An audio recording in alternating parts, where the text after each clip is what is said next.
Welcome, guys and ghouls, to Mr. Tony of the Dead's YouTube channel. We hope you enjoy. Don't forget to like and subscribe, and find me, your dark succubusty of the internet, on Twitter.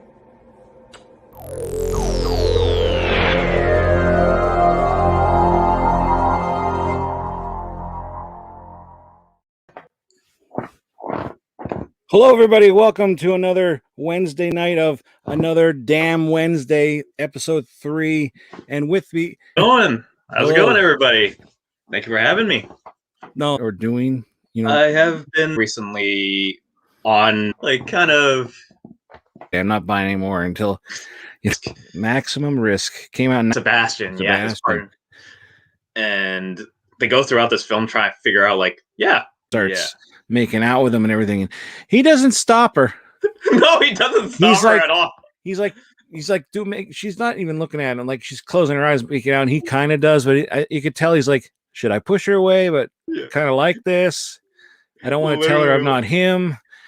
Like, he stops right when it's like things get hot and heavy. He's just like, okay, no. We shouldn't do this. We shouldn't do this. I'm not Mikhail. It's just, wow. Finally, after like how many times you've been making out with her, you're just like, yeah, this is raw. But it's like those moments right there was just kind of funny, but at the same time, like, they get really deep in the shit when her what's it called, the actual Russian mafia find out, like, yeah, we thought he's dead. So even like there was like a couple of them thought that he was dead, and the good Russian mob. How do you distinct like good Russian mafia and bad Russian mafia? Yeah, that's true. That's true. Like the main guy who you think would be like the main villain, he was good. He treated his brother. How do you say his brother's name? Mikhail. Yeah. They treated him like his brother because he got adopted into the family, and then he had this, like, he treated this other guy like his brother too, but of course he was obviously jealous, and he threw tantrums and shit. But then he had the worst German accent that came and went. A Russian accent that came and went. And then, like, you find out, like, the FBI that's involved with dealing with the what's it called, with the Russian mafia, they're trying to get like this list from Mikhail. And that's literally the reason why the beginning happened. I was like, okay, because again, like, I haven't watched this movie in a long time, and when I watched it last night, I was like, oh, this is what this movie's about. I didn't even read the back of like the box or anything. I had no idea. Like that, like you said, first when you start off, it's like right off the bat, there's a chase scene, and it's a fast chase scene through like these little small side streets in France. In how do you say the town is like Nice? Yeah, it's like nice, but it's Nice. And it's like chaos. It's like utter chaos. Like they're flying through, hitting things and blowing the horns out of the way. And crashing into cars that blow up just in an instant, and it's. Oh yeah. Excuse me. It's ridiculous. That's all good. Like, it's ridiculous, but at the same time, like, that's where I appreciate, like, Van Damme knowing which Hong Kong directors to work with, because Ringo Lam like did like City on Fire, Prison on Fire. I believe City on Fire was the inspiration for Tarantino's Reservoir Dogs, but he was known for those type of Hong Kong action films, and this was like the only film I've ever watched of Ringo Lam. And me being Chinese myself, but at the same time, like, I should watch more Ringo Lam films, but I have not watched those ones. But seeing how his style was here implemented, it really was very grounded in a sense of, like, it's not over the top like Hollywood style, but it's not too like not too cliche like Hong Kong and Hollywood style, where it's just very just a mess. This one was like pretty grounded, which is surprising. I don't know if I've seen any of Ringo Lam's movies. Like the one you mentioned, I don't know if I don't think I've seen that one. But see, I don't know a lot about directors and stuff, like I know main names, but like I don't know anybody in like martial arts world like you do, and samurai and them. Like I'm just like I'm learning as I'm going. Oh, good. Don't worry, man. But like, yeah, it's funny you mentioned that explosion though, because I thought to myself, wow, that exploded like that, like that little car, that little bike, and then they chase him through the house, and he's just like busts through the door. The guy saw him coming. He shuts the door. And boom, just breaks it right open. And I'm like, that dude, and his family are just like, well, looks like to the hospital we go. Right? Van Damme just runs away. Yeah. By like, which in my opinion, I think the worst character in this movie, meaning like I couldn't stand him, was the heavyset cop. Oh yeah, I could not stand him. Like he was such a jerk. Mm-hmm. The other one, whatever, but like that, he just like was just straight up jerk. You know, he was like crooked from the beginning. Yeah, and he just did not have like even his dialogue. Just like, okay, I don't know what kind of direction he was given. It's just more or less like, yes, you're just an asshole. You're just a straight up asshole. So he's just like, pretty much, we're doing this, so let's go. And then he just shows his gun right when they like arrive at like that cabin. Yeah, and I'm just like, dude.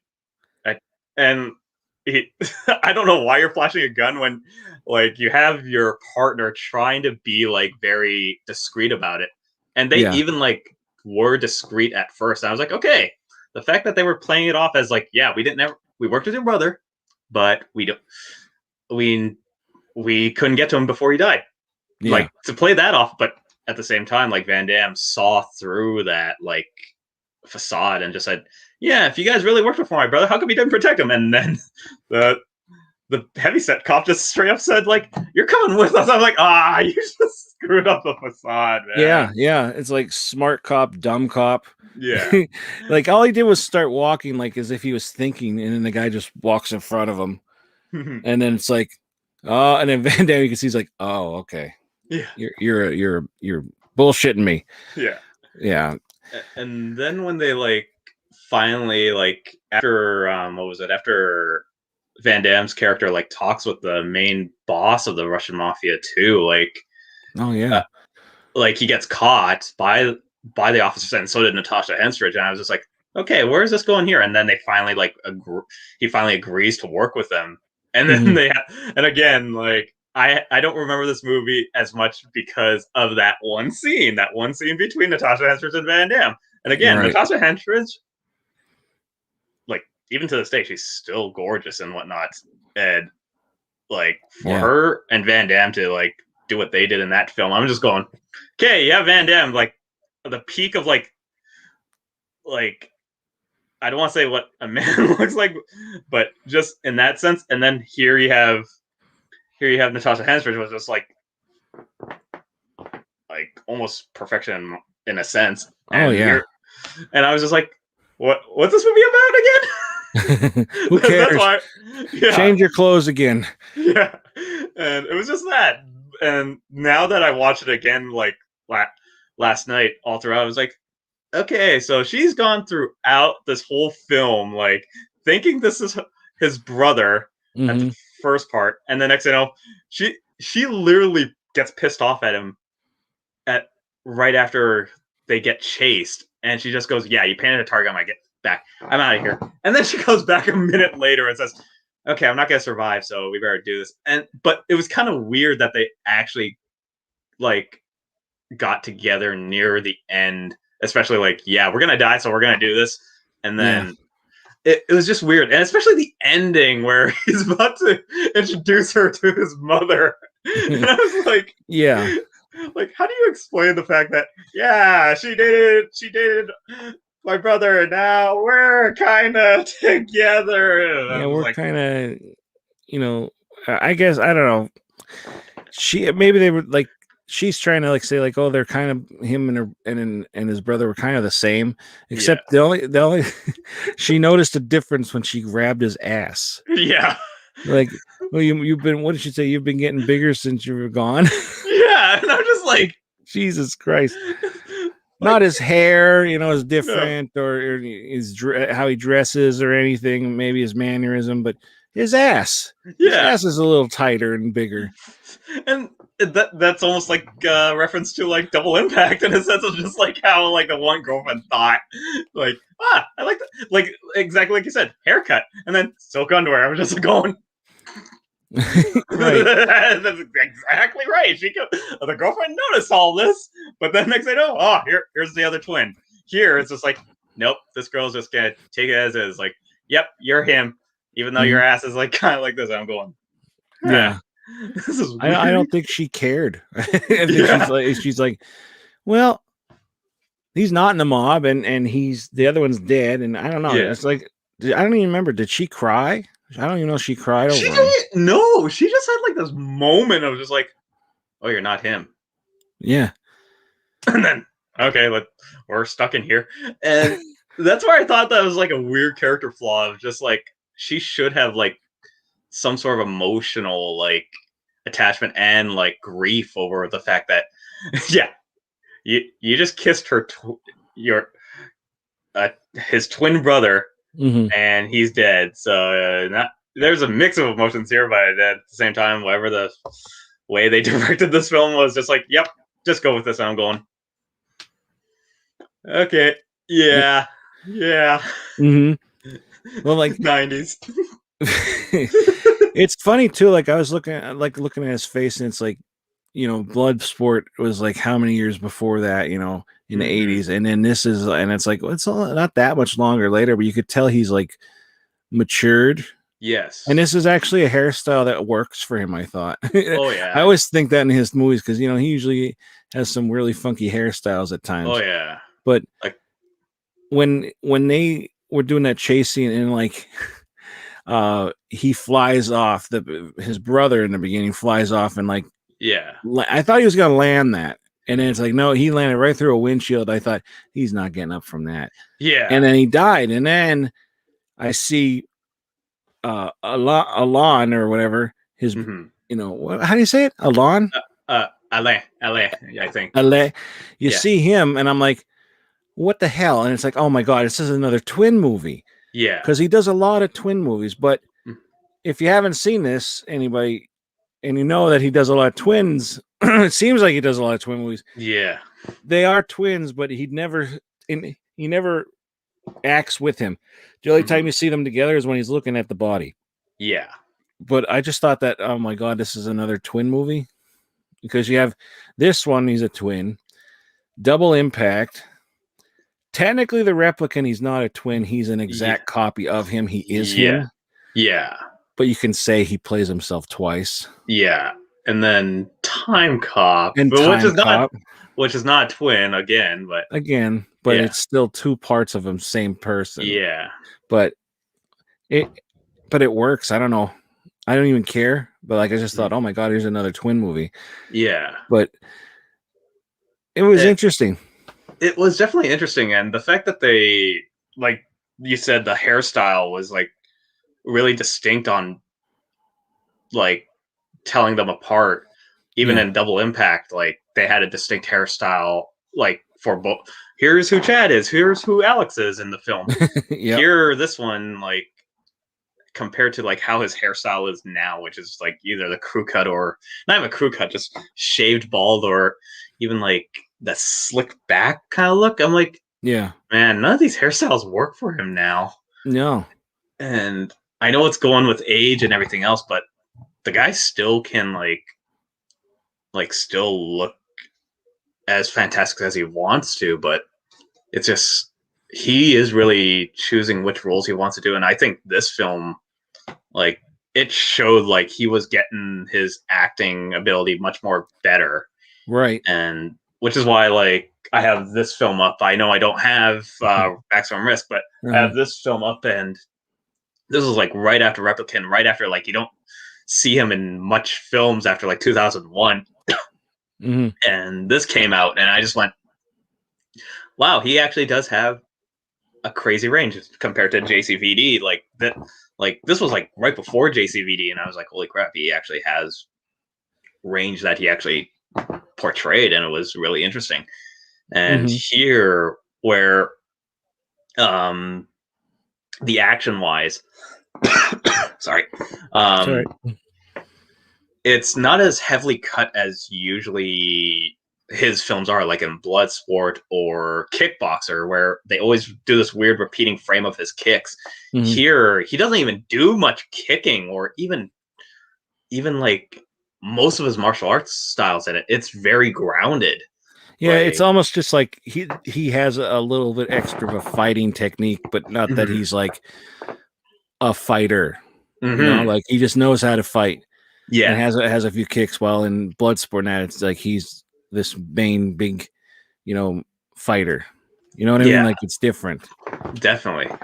And here it's like when he's facing off against like, and it's kind of funny that they mentioned the way they credit this guy's name is Redface, like the one assassin that just pops up here and there, like the Russian guy, the big Russian. Yeah, he's Redface.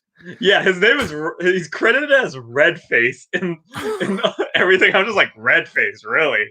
Oh man, that's insane. And just seeing like how, like the actual stunt actor that portrayed him, Stavros, like he's been in like a good portion of Van Damme's films, and for him to actually get a prominent role as an assassin here, I was like, okay, let's see how he evenly matches. And for him to actually face off against Van Damme in a variety of different ways. You have like when they first meet each other at the lawyer's office when Van Damme is trying to figure out who his brother is, and then the bathhouse.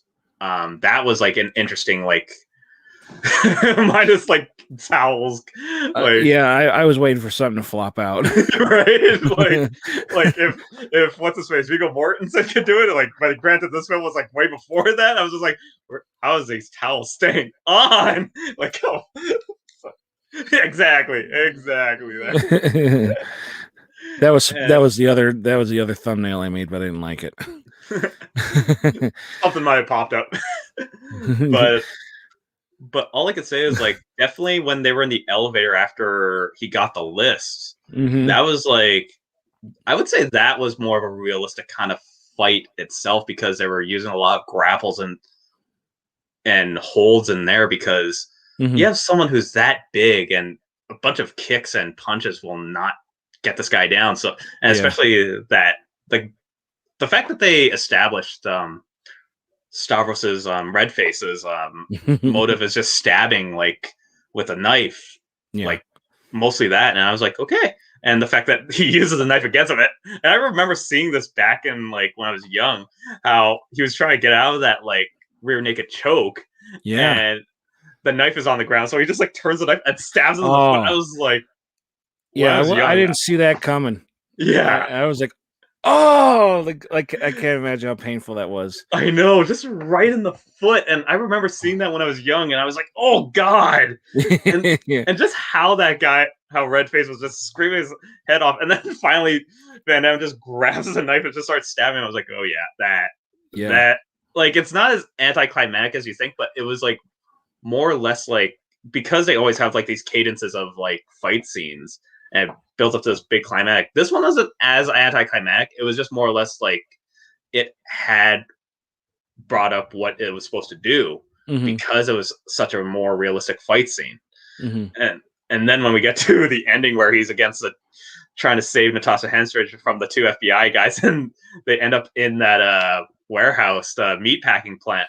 Yeah, I was like, honestly, like that was more tamed than I thought it was, because I remember watching it last night and I go, what does he do in here? Like, he doesn't do much, and he's not even fighting. Like, he's avoiding like the what's it called, the brains FBI agent with a chainsaw of all things. Yeah, and that was like an interesting concept. And of course, he's not punching him or kicking him as usual, and he uses like this one meat hook to just swing away and then grab the gun on the ground. And I just went, okay, sure. And he like shoots.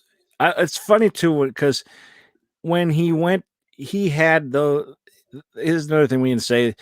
The brother had all this information because he was working he was in the mob, but he wanted to get out, and he had all this information on the mob and on the crooked FBI guys. and he was trying to get it. He wanted to get it to the American embassy, so he had it in this lockbox that only his brother could open, and which was also a touching moment too, because he hears his brother's voice on the thing, and he's gonna cry at the end. It was pretty sad. Yeah, you know, he's like, hopefully I'm there with you listening, and we're doing this together. But if not, I'm obviously dead. Yeah, and he has all the information there, like and then all this money for him and to give to him and his mother. Yeah, and like tell her like I don't blame her, it's okay. And there's a gun in there, and he's like, he looked them up and everything, because he was about to go to his apartment, and then that's where the whole beginning of the movie started. Yeah, and it was kind of like sad, you know, that like, you know, he just found out he has a brother, but he found out the second, like, he's dead. Yeah, you know, it's pretty sad. But and especially like he like you said in the tape, he actually mentions like, I hope you like the gun, it's your favorite. I was like, damn, he actually really. And it even goes back to like earlier when they go to his actual place, Natasha Hestridge and him, and he finds out like he's been researching about me for like this longest time. Yeah. And it's very rare to see kind of like that type of story of like, yeah, this long lost twin, but he knew about you before you knew about him. And now like this whole like kind of mystery of like, why did my brother actually like need to find me, and why did he actually come here too? So it was, in a sense, like that type of mystery story that really worked out in the end, which I was like surprised was pretty solid at the time of the late 90s. Yeah. Yep. And it's funny too, because he's like, while he's at the not funny like haha funny, but yeah, he's at that bank and the deposit box, and there's a gun in there for him, and the two FBI guys are holding Natasha outside there. Yeah. And then outside of that bank is the Russian guy who I can't remember who plays him, but he's not Russian. Again, I said his Russian accent comes and goes. It's funny. Yeah. But they have his partner from France in the car with holding him hostage. Yeah. So it's like he's screwed, but he comes up with a plan. And then when he says to that guy, give this lockbox to the American embassy, I thought, oh, cool, good. And then he brings out the other one. Then he looks, and then that guy's dead, and the everything's out, and that's where that red face takes us. I felt bad for that guy that got killed. Yeah. He was such a nice guy. He is even the weirdest request. Can I have a cigarette and then gum? Yeah. And he was just like, and he brought it to him. Yeah. And I was just thought, what the hell's he going to do with that? And then he sets it up where the smoke alarm goes off. Yeah. And it would have worked, but then that guy got killed, and then that's where the whole fight in the elevator happened. Yeah. And the thing with the fight in the elevator, you said like it's a little more, it's more realistic and all that. Mm-hmm. The guy is a big dude, the red face. He's big. He can take the shots, but you could tell he's getting hurt because they fight a few times in that movie. I thought he was going to die because he gets thrown into the fire. Yeah, like, that's why I thought too. It's like, oh, crazy. He's one of those unstoppable kind of guys, but he's really not, because he got stabbed, and I thought this is just going to wound him. He actually dies. Yeah, and you could tell he's like stabbing him. He's like and then like Van Damme's pulling the knife up further and everything, and the guy's just like gone. So it was like you said, kind of like realistic. Like at least the guy wasn't like, oh my god, he just stabbed him, cut him open, his guts are hanging out, but he's still coming at me. It was, at least it was a little more realistic, like with that, you know. Yeah, and actually thinking about like how Sebastian, his partner, got kidnapped by the Russian mob too, when everyone was like escorted out and from the bank, like the Russian guy Ivan, if I remember that's his name in the film. Yeah. They said, okay, let's get out of here, and the cops are like approaching the van, and he forced Sebastian to like show his badge, and then right when they're leaving, they get walled off. And I was, and I was like, how did they know? And of course, they go back to like the fact that after they caught Van Damme's character in the what's it called, in the elevator after after stabbing Redface, he says, "I'm a cop," and the cop says, "We'll see about that." And it's like, oh, they actually listened. He comes out with a knife in his hand, dead body, blood all over the knife, drops it. It's like, oh man. Like, I hope he has some evidence that he's a cop. Yeah, like, I know you don't have your badge on you, but there's that. And it's like, too, like the fact that Sebastian actually said that, and but to just say that like quickly, like, yeah, Sebastian's my partner right there. He's outside. Make sure that van doesn't go anywhere, and make sure this car. Oh shit, the car's gone. Shit. But it was really interesting to have like that quick kind of logical sense, because movies now like throw the logic out.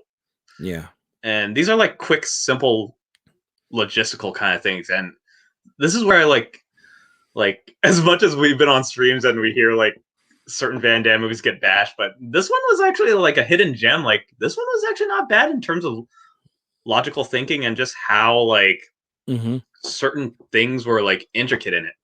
Yeah.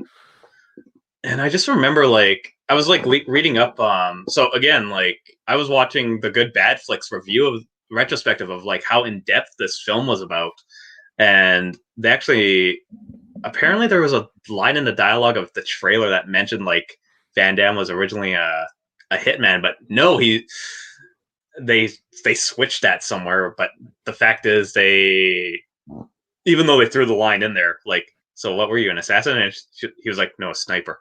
And that's why, like, that's why he chose that, like, his twin brother Mikhail, like, gave him the gun. And on top of that, like even him, like, taking his time with the shots of the gun, I was like, he really took his time on that and understanding his character, which was really spot on. He's like,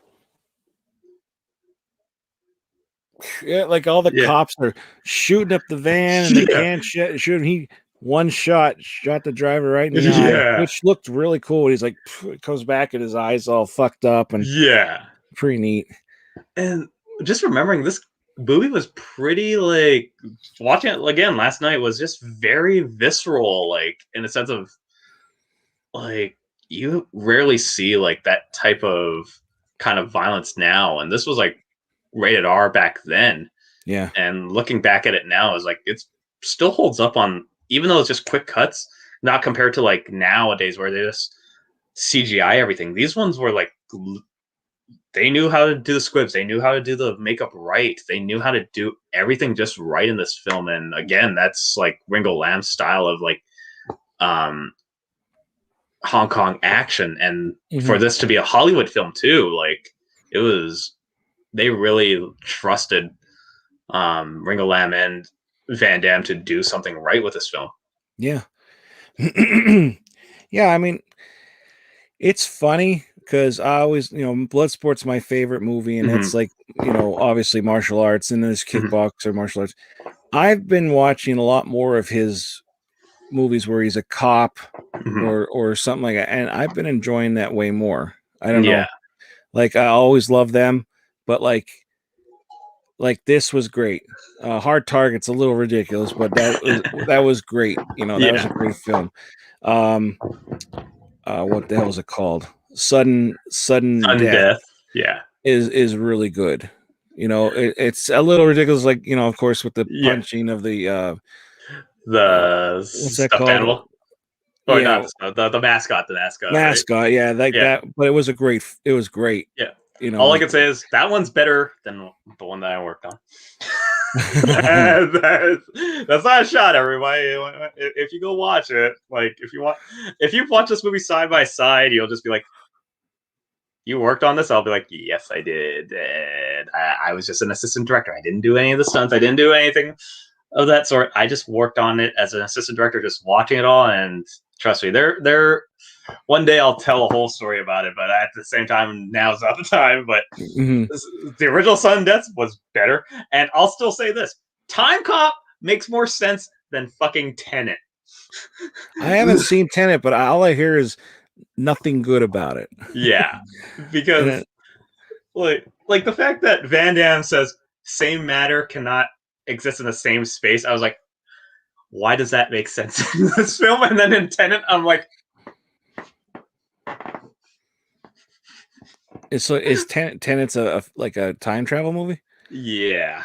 Oh, well, that's a little more intriguing. I love time travel movies, but yeah, I'm gonna have to check it out for myself so I could hate it like everybody else. Yeah, because like I remember seeing it in theaters when like slight restrictions were lifted, and I just remember sitting there for 2 hours and I could not fall asleep. I really couldn't fall asleep. And I was just like sitting there like, I need to figure this shit out. And then when I find out like this one scene happens, I'm like, how is Van Damme's Time Cop more accurate on time travel than this? And even like Van Damme like said it in his Amazon series, Jean-Claude Van Johnson. He says, Looper. If you've seen Time Cop, it's Looper, but 100 times better. I'm like, I'm agreeing with that sentence now. It's Time Cop is 100 times better than any other time travel movie. Mine is Back to the Future, but Time Cop actually makes sense in a weird way. Yeah. I think that too sometimes. Like somebody goes back and sees himself or something, like it's like, don't touch him. Because you turn this like goopy blob and just disappear. And especially like how they tried to go into it in Avengers Endgame, and they're just like, yeah, there's this and this and this will happen. This, I'm like, yeah, like so. Back to the Future is full of shit or something like that. I'm like, don't diss that Back to the Future. No, that actually made sense, and I was like, yeah, if this happens, this timeline happens, and I was like, okay, that makes sense. And then even they did it in Time Cop, where it's like, yep, if you do this and this, and I will say that Rick and Morty actually did this sort of thing too, where it was interesting. It wasn't even time travel. It was a side fact that Morty created like this like different.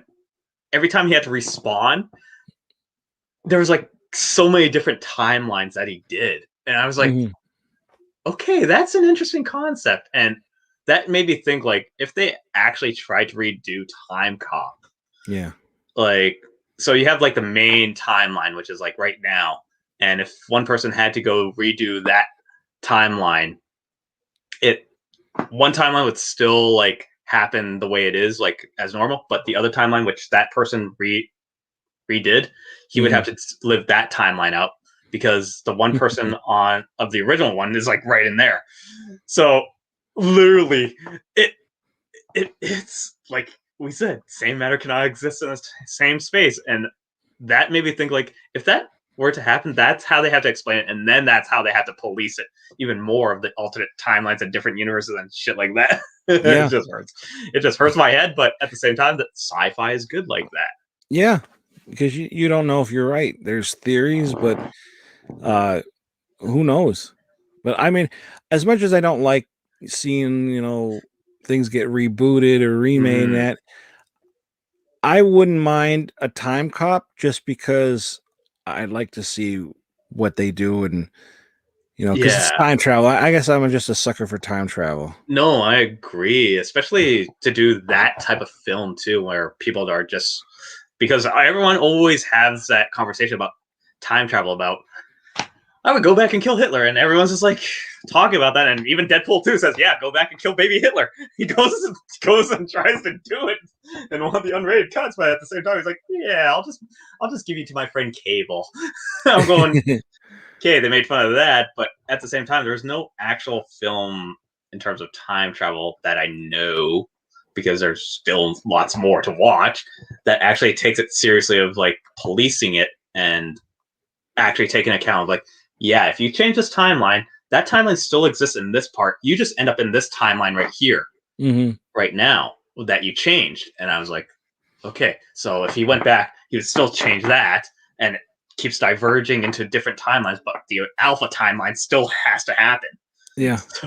So it's really interesting to like, let's go try and get to the main timeline, but you still created all these other timelines. So yeah, it makes your head hurt.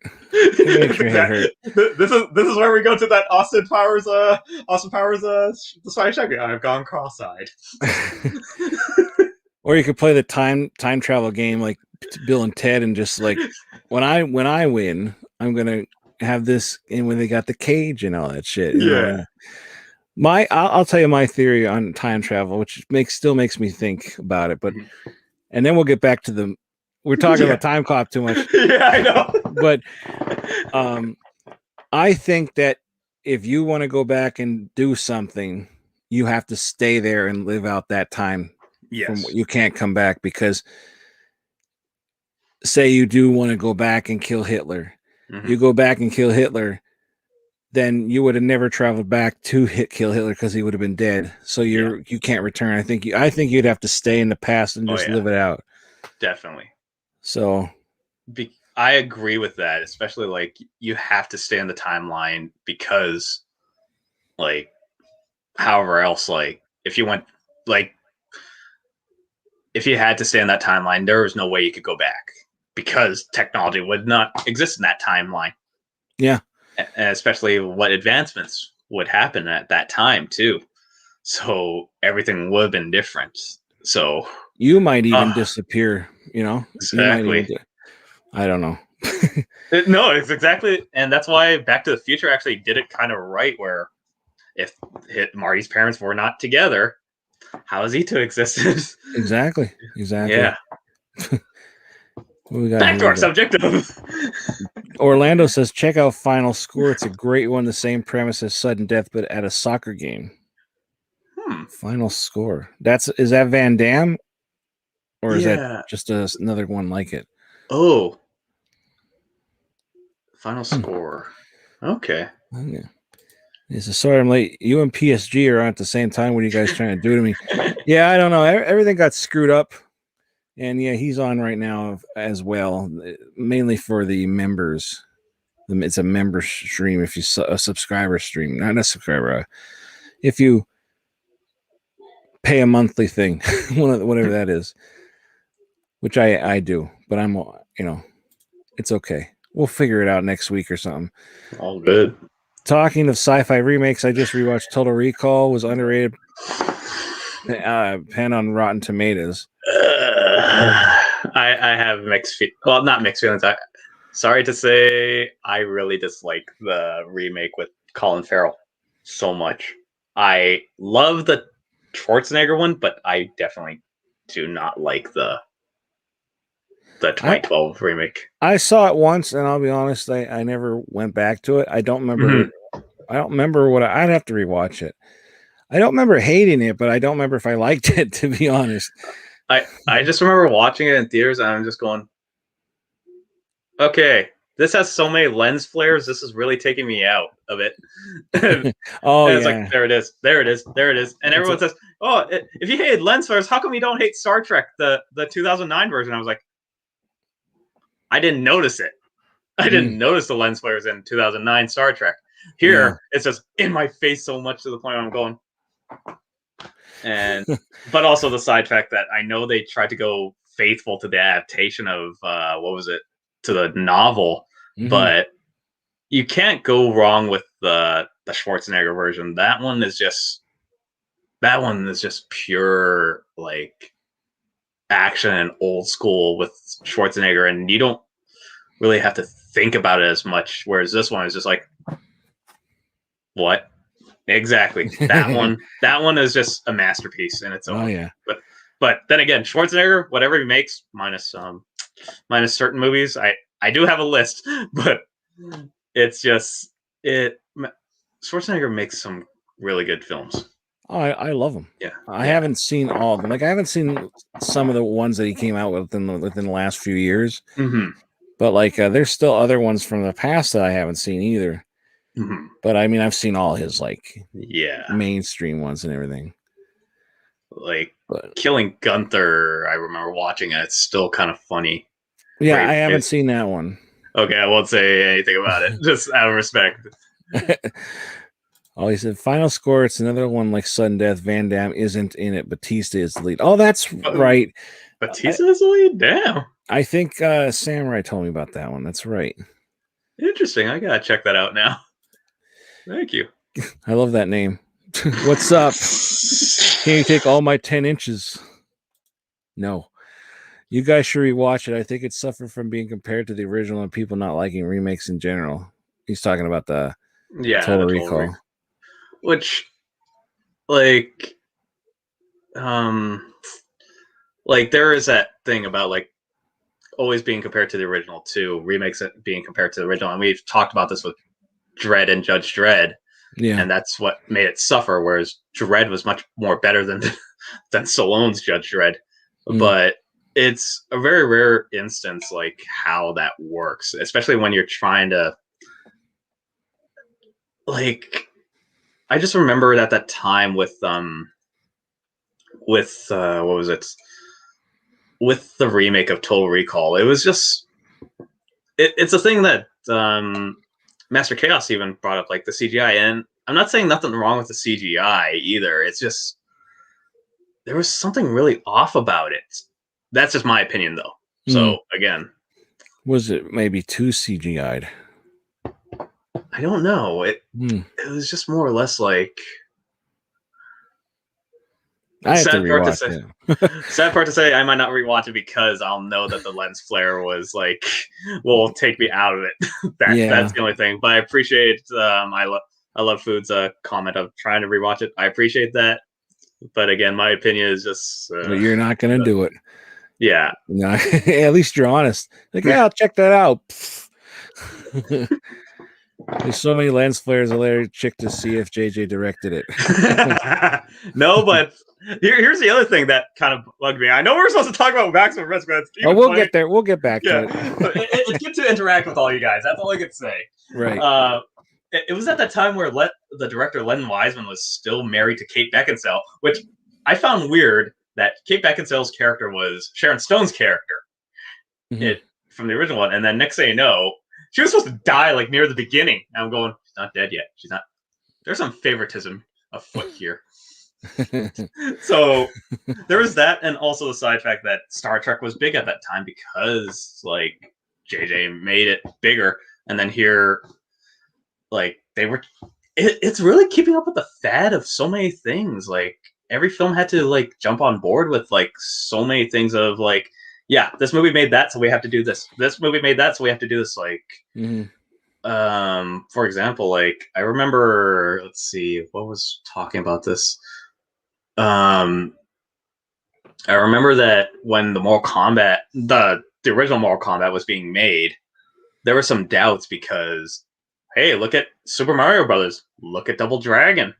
No one's going to take this film seriously. Yeah. And then at the same time, the year before, Street Fighter came out, and no one took that seriously, which is still a guilty pleasure. It's still a guilty pleasure for me to watch because Raul Julia as Bison, that is primo Bison for me. That is all the Bison that I need. All the Bison you need.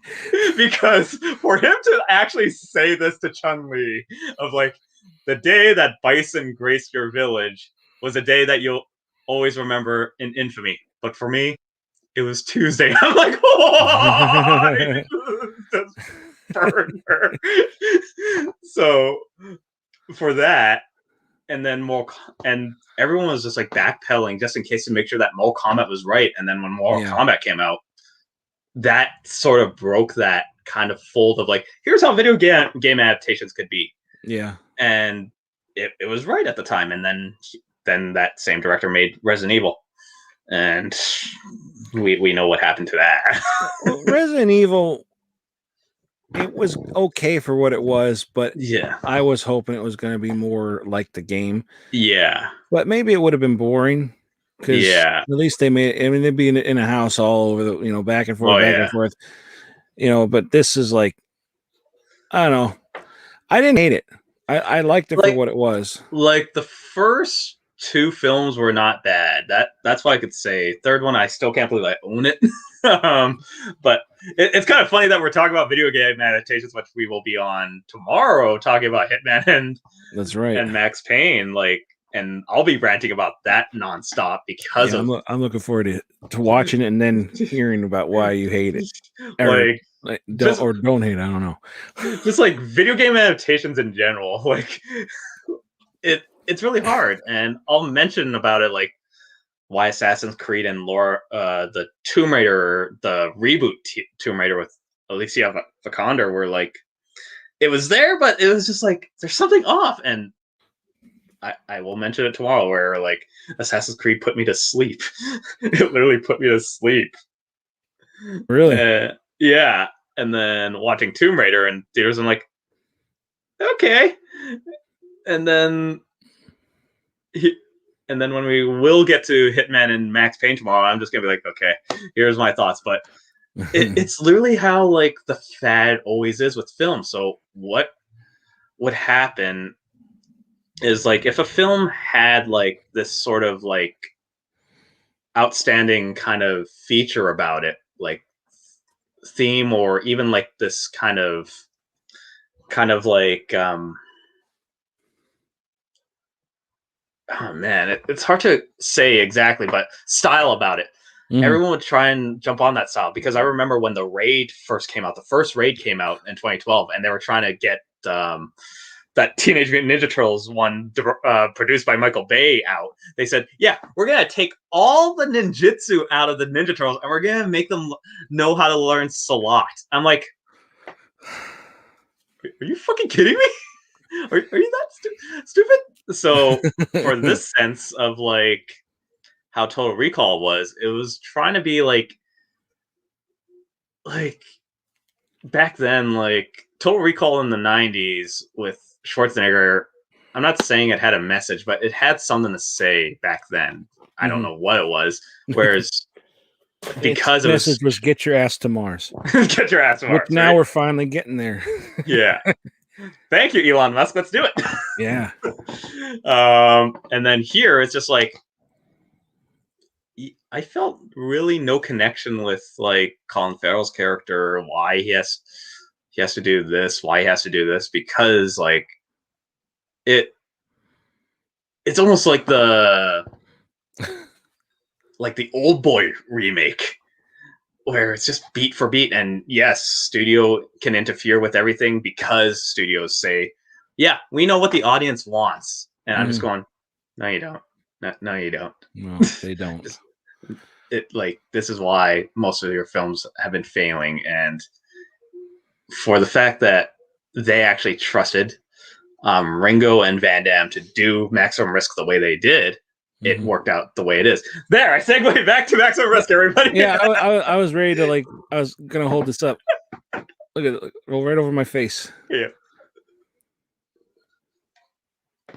But as you see, like that's a prime example of like a film that actually worked as what it is, where Hollywood actually took a risk and said, we actually want this to be out. And the fact that it didn't do so well back then, I'm surprised that it still holds up today as like a nice old school kind of late 90s gritty thriller action. Yeah. And I'm glad that you asked me to come out for today to talk about it. And when I watched it last night, I was like, oh, there's some small things I did not notice, because again, being the little kid that I was back then, watching only one scene of this film because Natasha Henstridge being damn, and just remembering that one scene, I was like, oh yeah, there's a movie to this. What is this?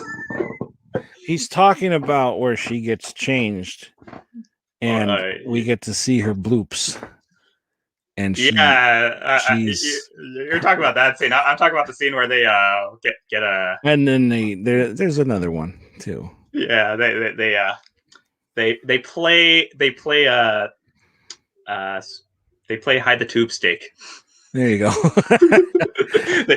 they play making the monster with two backs. They play hide the banana. They play They play Nightworms. They play Nightworms. But they fuck good and hard, and then in the bathroom. Yeah, in the bathroom with two dudes outside, just wondering what the hell's going on out there. Yeah. That big guy, she's getting up to walk in there, and he goes, whoa, whoa, whoa, whoa. Yeah. And as far as like, yeah, just let him talk. It's like, that's one hell of a talk. Yeah. Heavy negotiations in there right now. It's like, what do we do? Man, is she hot. Yeah. Like, I don't know why. I thought she was a good looking species. I don't know why I never really paid attention to her after that, because watching this, I'm like, my God, like, especially when you first see her hair's up, you know, she looks really good. Yeah. And then she looks good the rest of the movie. I don't know. She's a hottie. Yeah, and I was like wondering how come she isn't like in much more like different films. And one movie I remember her in, and it was like the most out there movie, was Ghost of Mars. And I was like, yeah, like for her to be the main character in Ghost of Mars and doing something different, I was like, why isn't she definitely doing something like this even more? Especially after what she did in this film. And then the fact that she was like in the whole 9 yards and the whole 10 yards being like Matthew Perry's wife. I'm like, seriously, I think you're better than this. And I think she just went straight to like directed TV movies and straight to video films too. And I'm just wondering, like, man, like you definitely deserve better after like Species 1. Not so much Species 2, because it was like, yeah, here she is again. Like, here she is again. And after here, it was like, okay, this really showed like her acting range was really, really coming together. And then when you watch Ghost of Mars, it's really interesting to see her take the lead of a whole film herself, as almost like taking the lead as an action heroine in a sense. Yeah. Especially when you have like Ice Cube and Jason Statham in it. And I was still wondering, like, Jason Statham was in Ghost of Mars. Yeah. That movie gets a lot of crap. But I remember liking it. I don't know if I'd still like it now. I have to rewatch it, but I remember liking it and thinking they were like whatever. I don't remember exactly what happened to people on Mars, but like they're pretty scary looking. Yeah, you know.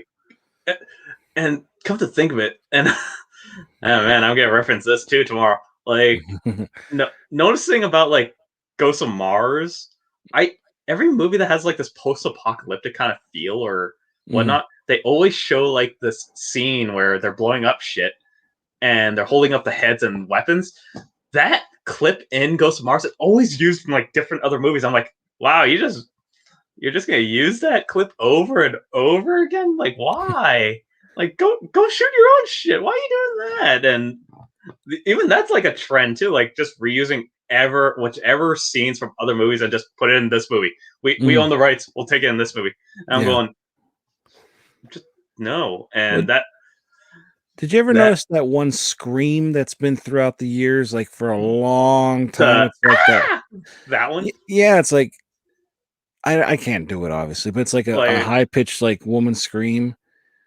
Like like the Wilhelm scream, right? The one that's always that started like off in Star Wars or something like that.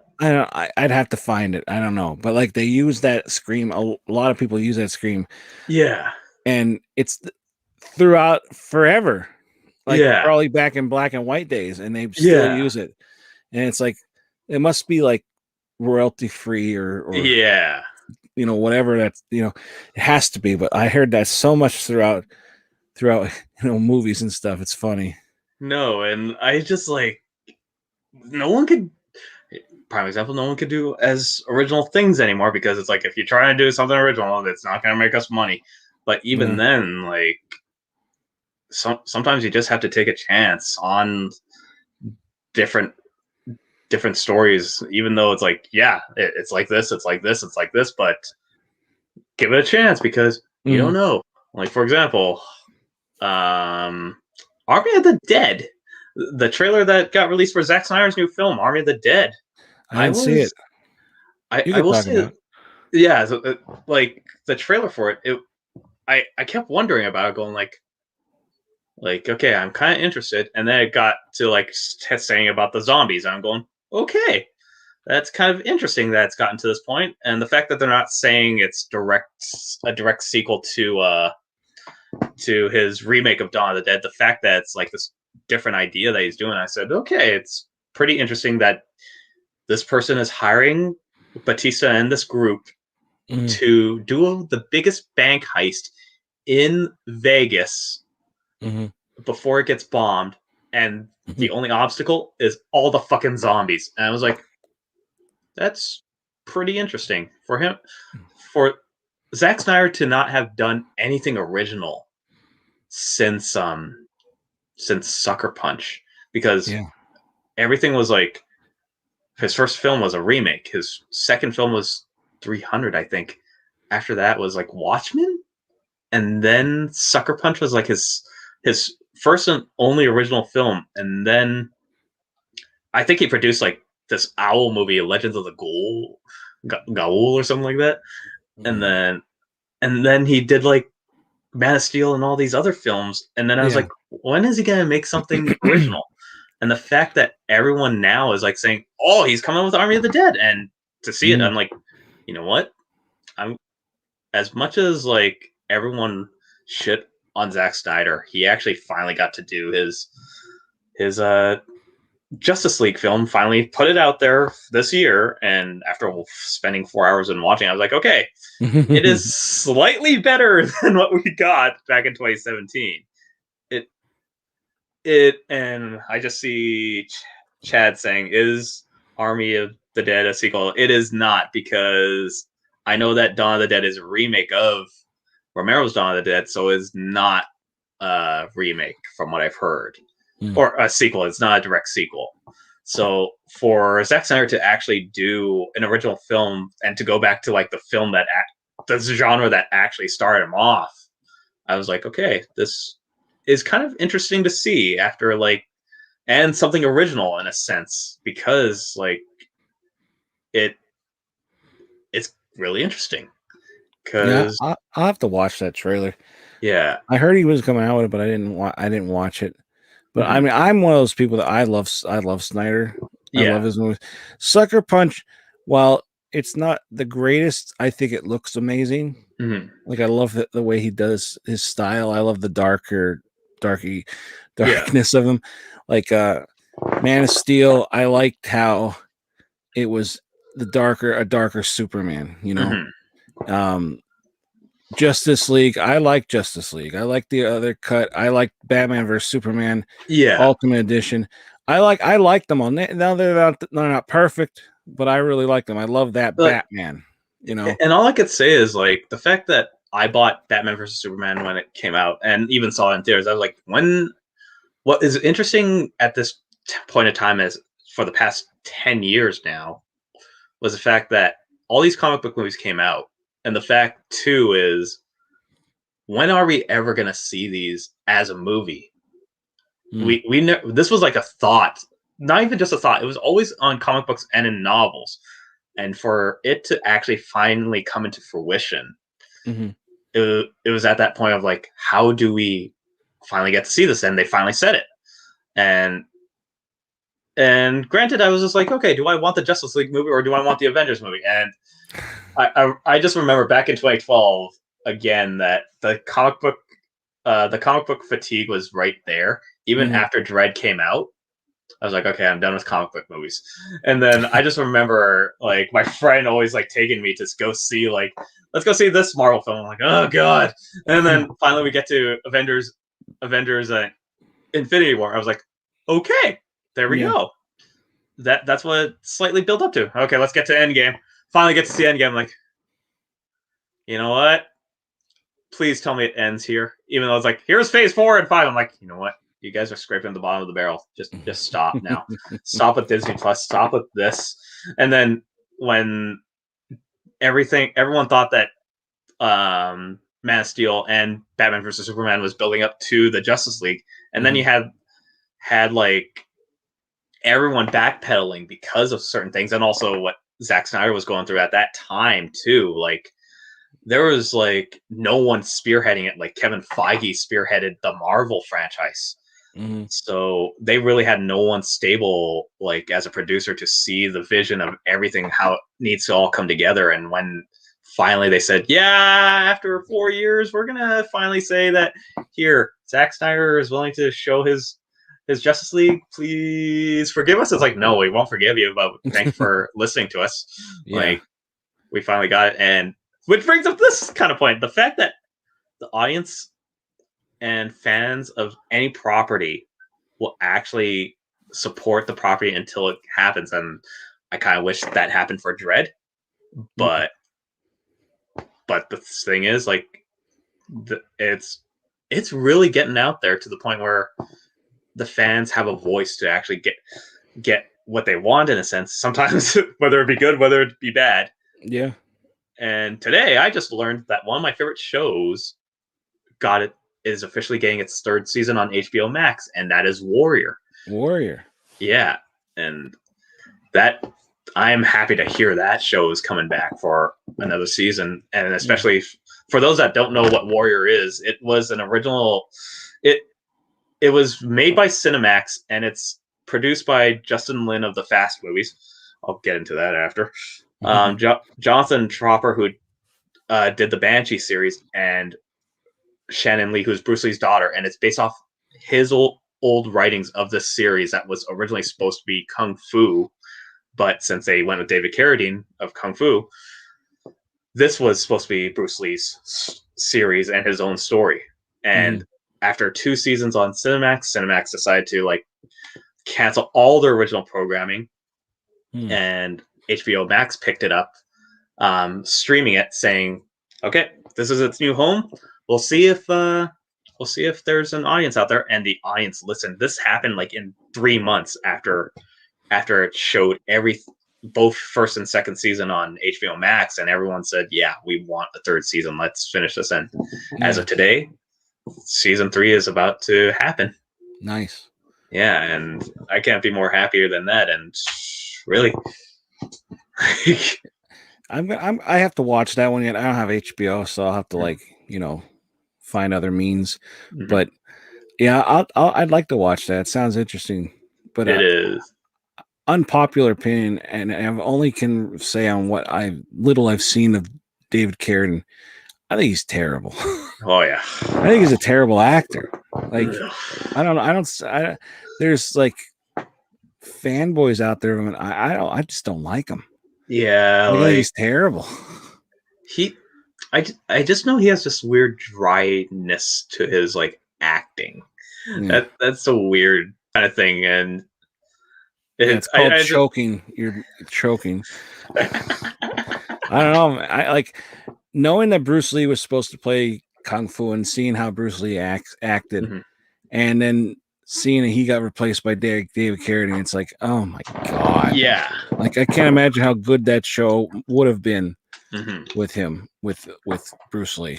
Yeah, back then, and now that, and even like his daughter, Bruce Lee's daughter Shannon, like mentioned, like, yeah, at that time they did not want to do it because of racial tensions and this is where like the fact that they released it now over these past couple of years, the show really hits differently, like especially like with what's going on in the world today. And when you watch it, there's a lot of things that really hit hard of how the world is perceived in the show, and it still kind of reflects on what's happening today. And that's why I love the show as much as I do, because it really does like have this historical accuracy about it, but also reflects on today's real life events. And that's what I really love about making films and series as much as I can. And yet that's why I love films, because we have that escapism, but at the same time makes you think. Here, like if we talk about Maximum Risk, it's like, it's a nice escape that we could see, like how we were talking about, like the story is like a solid kind of thriller drama and action where it's just very, it has logic, and you almost don't need to think about like how many times like, oh, why didn't they do this? Why did they do this? This one was just like, you sit back and just like, the logic is actually there.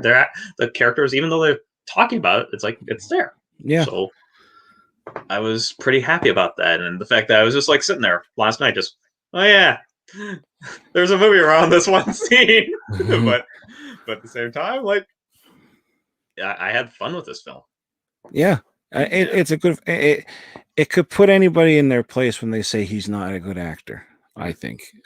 And it's also nice to be on a channel, I'm sure, that isn't going to bash Van Damme. Yeah. you know. Like again, this film, I like Van Damme, and his acting has really reached like a sense of like you see him grow as an actor. Yeah. And especially when he does JCVD. And I've seen some of JCVD. I liked it. And it's it's ridiculous, but it's fun. Yeah, once he gets his like monologue, that's when you know, like, holy shit, he grew as an actor. That's all I could say. And again, we could talk endlessly about the Universal Soldier films. Well, like, I can only talk about the first one. What? Okay. What? No, go ahead. No, you go ahead. Go ahead. No, I was gonna say about Maximum Risk. One part I thought was funny was and it wasn't. I don't know if it was supposed to be funny, but it's just like how his character is, how he's like nice. You know, he's like a nice guy until he loses at that one point in time. Yeah, where he's beating the shit out of the guy, but where he like jumped in the car at the end, and the guy's like, "Hey," and he goes, "I need your car." Sorry, and then like takes off. The way he does that, like he's like, "Yeah, I need your car," pointing a gun at him. Sorry, like he felt bad, and that's the other thing too. In the elevator, like the hitman Redface, he like, you know, usually they don't care who they kill or who gets hit or whatever. Yeah. And then the door's open for all those people, and he goes, "Get the hell out of here!" Yeah, like that. Like he could have just like threw Van Damme into them or something. But yeah, it was kind of weird how he's like didn't want those people getting hurt. It was weird. Yeah, that was weird. Actually, that is kind of funny now that you brought it up, because here he is, like just holding him down, like just get the fuck out of here. Yeah, get the fuck out of here. And actually, I did not know why he did this at the time. Now I see it. It's like he literally kicked the stop button on the elevator so they get to beat the shit out of each other in the elevator. I was like, yep, smart, actually, kind of smart. Yep, it's a small little detail, and then that's why like Van Damme gets up and he's like, "Okay, let's get out of this fucking elevator, kill the guy." And I thought, okay, that makes sense to me back now that I watch it in the new perspective. And I was like, there's, like I said, small details about this film is so intricate but logical at the same time that it's really fun to watch. Yeah, it really is. And especially, like I said, the explosion that happened in the film. It's not Michael Bay level, not over the top Hong Kong level where it levels like a whole city, a whole building. Or like a leaf will blow up. Yeah. Or like Aqua Teen Hunger Force, where you just throw something on the ground and it just explodes. Oh, yeah. I know what you mean. Just like they just drop something. Yeah. Like, I appreciate Aqua Teen Hunger Force for doing that because it's so fun. But here it's like it just happens, and I'm like, you know what? Sure. Yeah. The chase is on, and you actually feel something for like Van Damme wanting to make sure that Natasha Henstridge is safe. Yeah. And the fact that I always think about this in the sense because of the time that we're in now too, and how the fact that she, even though yes, she's being held hostage, but at the same time, there's a gun to your head. Do you actually want to screw with someone that has a gun to your head? Like, push him out of the side, he could just pull the trigger and then brains are gone. Yeah. And I was like, yeah, and especially there's two of them. Like, but that times are changing and they're trying to figure things out too. But at the same time, when a gun's to your head, like, what are you gonna do? Guy will pull the trigger. Yeah, I'm sure if I were in that situation, I'd probably just be too scared to move. You know, like I always said, why don't they do this? Why this? Like I hopefully will never know. You know, in that situation. Exactly. No one wants to be in that situation, and it's pretty insane. Like, not saying I had a gun to my head. So actually, while setting up a scene for one of my films last year, I had all these extras with their firearms, and I was blocking the scene with the main villain of the film, and I was telling them that, okay, everybody, what's going to happen is this one character is going to headbutt the villain, and once that happens, everyone is going to raise their guns up, okay? So 1, 2, 3, everyone just raised their guns up, and I look around me. I was like, "Holy shit, that is fucking scary." Yeah. And even though they're airsoft guns and guns with no ammo in them, it's fucking scary. Yeah, sure. I mean, hey, even look what happened to Brandon Lee. Yeah. You know, like exactly. It was supposed to be blanks or whatever, and yeah, he got killed. shot. Yeah, like what the fuck? You never like, know. I mean, guns make me nervous. I'm not gonna lie. Yeah, no, they make me nervous too. Like, even though yes, I have a firearms coordinator on set with me and like an armorer that always gives us safety. I immediately once a gun's like on set, I was like, okay, everyone take the safety precautions. All right, once we're done the scene, it's like, okay, give the gun to the firearm guy or the firearm safety guy, and just get him off the set for now. Don't touch him. I don't, and that's literally like how intricate we needed to get for the film last year done, because I had two of my props guys that literally made sure that their job was like, okay, here's the extras with the guns and everything else. All right, scene's done. All right, all of our guns are here, and they even made sure they counted like 1, 2, 3, 4, 5, 6, 7. Yep, all's good, and we made sure that no one was careless with the guns too, because even though like I said, there was no squibs or anything like that, but even then I was just like, oh shit, like it's insane. So the amount of gun safety there is, and like nowadays it's like it has to be taken seriously. Oh yeah. I mean, I'm nervous for myself, but I'm also nervous like for my kids, you know, like my brother-in-law, he carries, and he's not here now. He lives in Vegas, but he used to visit my in-laws who live next door, and the gun would be over there. And I just think to myself, now what if like somehow he dropped it, even though it was in a case and secure? He's like, I can't pull it out. Like, what if somehow he dropped that and it went through and the bullet came through and like hit my son or something like that? That worries the hell out of me. Yeah. No, I totally get it, and especially like now that having a gun, and this is again no disrespect to anyone that's a gun owner and everything else. Again, this is just our own personal like kind of opinions and everything else of how guns have been used over the years of everything else. Like this is just our own opinions of like, this is how we feel about guns. Yeah. Even though they are used in films, like they're used in films, but when you really look at certain guns, and like, yes, you could handle a gun, like what's it called? Handle a gun and you know how to use it, that's good. But at the same time, somehow a gun will go off sometimes, and it's not even, let's see, if it's on safety, it could still fire. Exactly. It could still fire. So, and this is where, like, what was it? The firearms trainer, he always says, number one safety is this. And prime example of that is Shoot 'em Up. Shoot 'em Up actually talked about it, like how like the number one safety is this. So you never want to put it on the trigger. But again, like guns, I rarely use them on films. That's just me, though. That's just me, and it's just to make sure that everyone's safe and everything else. Like, you can never be too safe. Like, having everyone comfortable and being safe is just going that extra step makes everyone know that it's fine. Just always be safe, and always above all. I mean, I used to go shooting at like targets with my dad. I never went hunting before he did, but I never went hunting. But I like going off in like, you know, the woods or some area and like shooting targets or cans and stuff like that. But, you know, and that was always kind of fun. But like, and he owned guns, obviously, but he kept them in like the lock, whatever he had. It was in the attic. I remember that.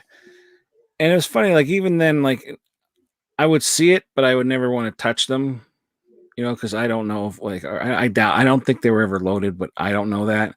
And it's just funny that he's like, because even now he said, like he didn't have the key there or anything, but he's like, yeah, you never touched anything. I'm like, not that he was surprised, but like he was glad, you know? Yeah. Like, I don't want to go own a gun. I have kids. If I didn't have kids here, I'd probably be different. And I'm reading some of the comments. Like, the more you learn about them, less scary they are. If nobody had a gun, I wouldn't be afraid. And I don't know. I like guns in games. Yeah. Stuff like that. And just from the name Cracker Guy, I could tell that you like guns. But I want to answer this question. I bet this dude takes the fattest dumps ever. Rest in peace, toilet. You're not wrong. Same. I take fat dumps. Same. Rest in peace, everyone in the house, more like it. Actually, I would talk about that, but nah.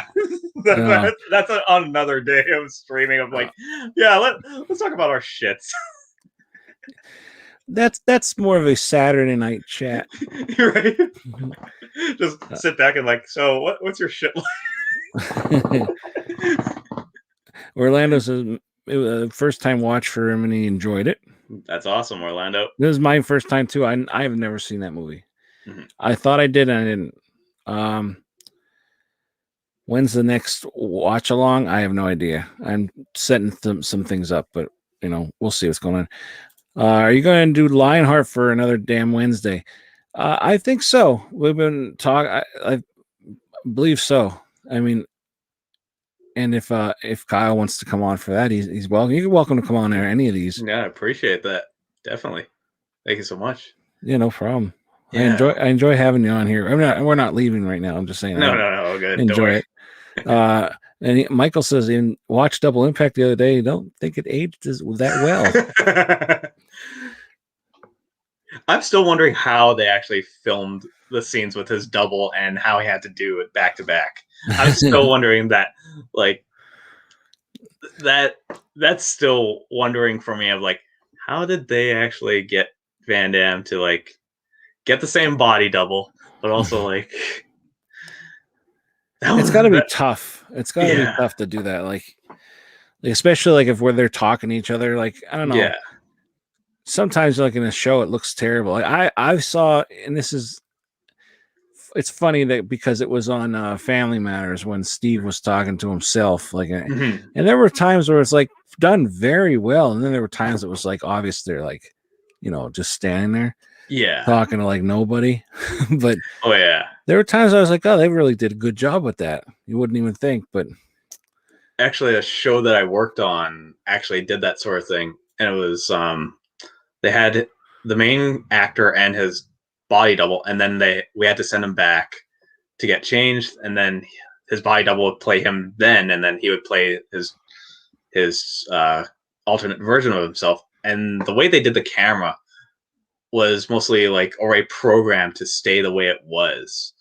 That was back then.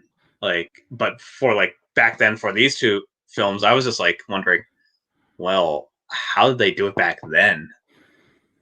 Especially waiting, like, the actor has to go back to do this like over and over again.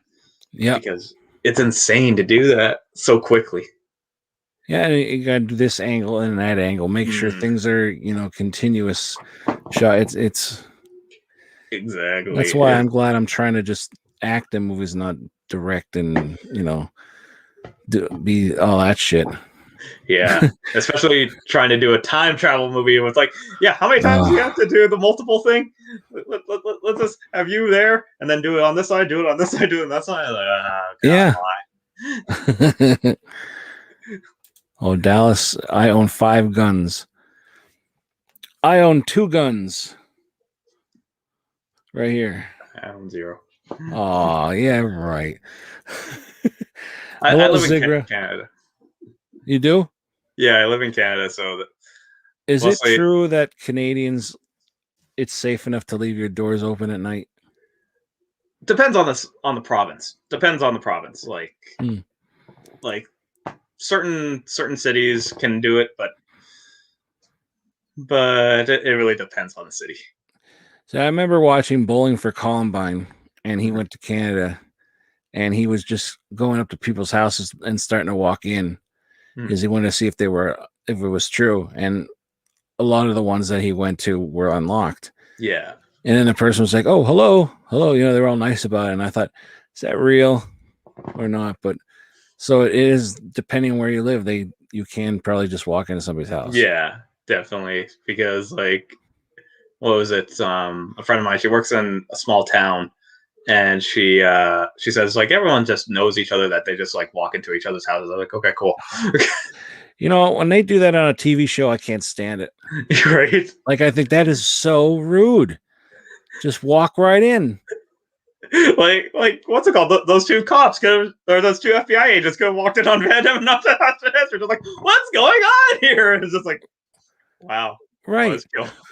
And they're like, oh, come on. And then in the show, they'll say like something like, oh, come on in. It's like, lock your door.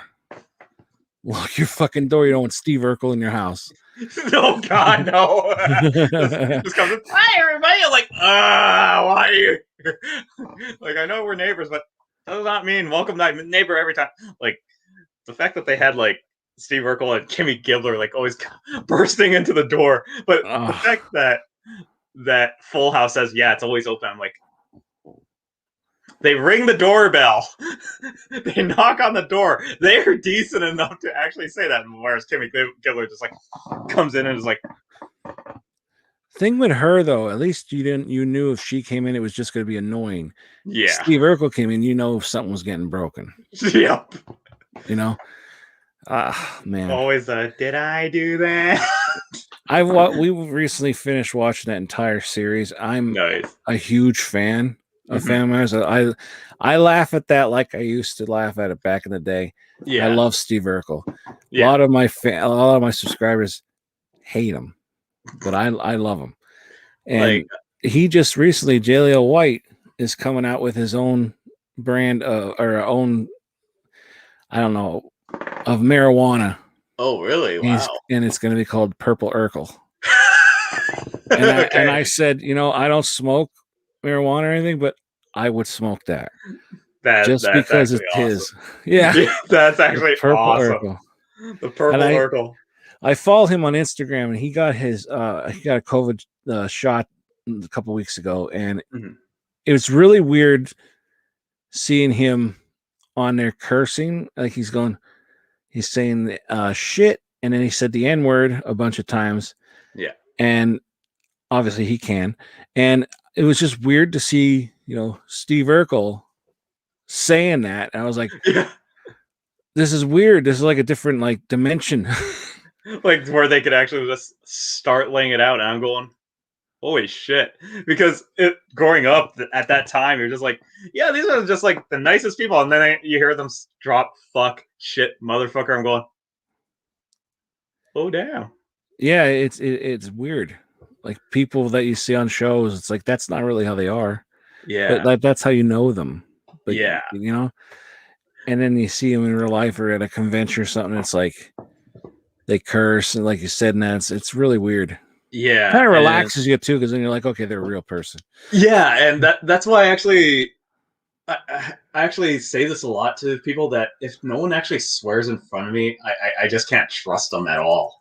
Because it's Russell Pierce joke, like if no one ever swears around you, you shouldn't trust them. And I was like, okay, so no, if no one says the word fuck around me once, I'll just be like, okay, so something's wrong with you. We can't be friends. There's something wrong with you. Okay. And if I swear so many times and they just get like, what's it called? Not defensive or anything. They just go like, not resorting to like swearing themselves. I'm like, okay, something's very fishy. But the fact that it's just like, it's natural to swear. And funny part is like, it hit me hard when I was watching the Backstreet Boys documentary. Oh. And you hear like all these guys saying fuck, shit, and even all to each other saying like, sit the fuck down, let's fucking talk about this. I'm like, holy shit, this is off-putting, but at the same time, like, because there's such like songs like about like, it's all about like the getting the girl and all that other shit and nothing serious, but hearing them like as a group saying fuck to each other, I was like, oh shit, this getting serious. So I appreciate, like, yep, they're human, and that's exactly what you said. Like, we know that they're human, they're pretty real when they actually swear. Yeah. It's like, oh, they might probably have some of the same problems as I do, Yeah. except they have money. Yeah, it's weird for that. I can't think of an example, but like I said, Steve Urkel saying that. Well, Jaleel White, but he's always going to be Urkel. I don't care what he does. He could be on another show for 20 seasons. He's going to be Urkel. Yeah. You know, just like how Alfonso Ribeiro, sadly, is always known as Carlton for Fresh Prince of Bel-Air. Right. Yeah. It's harsh, but it's like we grew up with them, and even like when Alfonso Ribeiro did like the Carlton dance on Sweet, what was it? Dancing with the Stars thing? Dancing with Stars, yeah. Yeah. So, but that's what we grew up with, and we appreciate the fact that these kind of characters still stick with us. And even if we see them in a different light so many times, it's like, oh, you know what?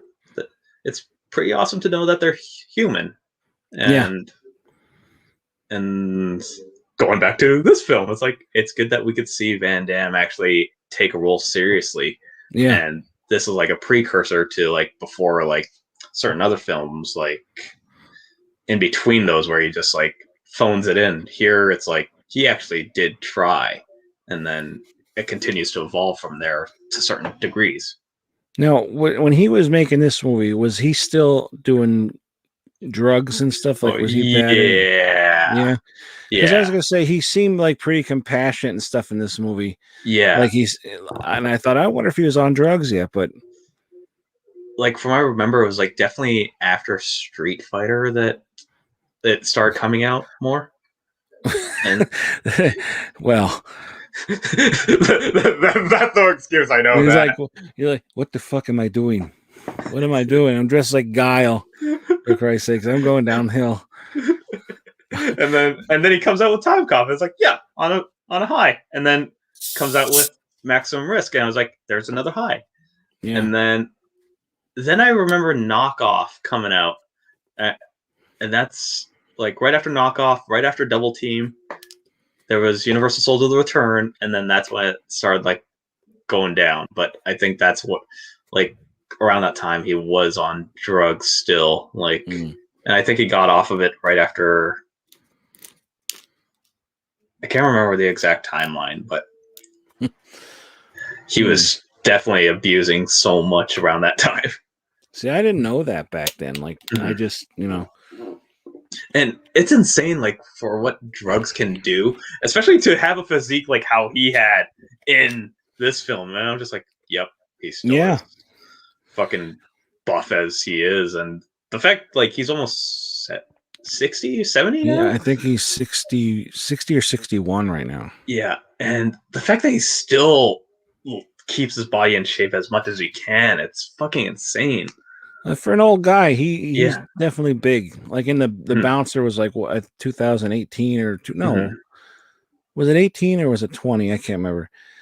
And he was pretty big, then. Yeah, for that, but even Stallone, I know Stallone was doing, some illegal things, but I look at that as a booster. You still have to do the work. Yeah. It just makes it a little harder or a little easier for you. But, Arnold, he used to be like incredibly huge. Yeah. And I know back then they did steroids and shit, like that wasn't, but like they looked better back then with those kind of bodylifting bodies than nowadays. Nowadays, they just look like your muscles have muscles and those have muscles. And, it's like, it's just weird looking. I think the one prime example is Scott Steiner back in like the 90s and 2000s. Like that was an example of like muscles upon muscles. And now you look at him now, like it literally degraded. Yeah. Well, that's the thing. You have to keep up with it or else it'll go away. Yeah. But it's a shame. But let's see. What did I answer this question here? I have to burp. Thank you. All good. Van Damme Dance Time? Is it?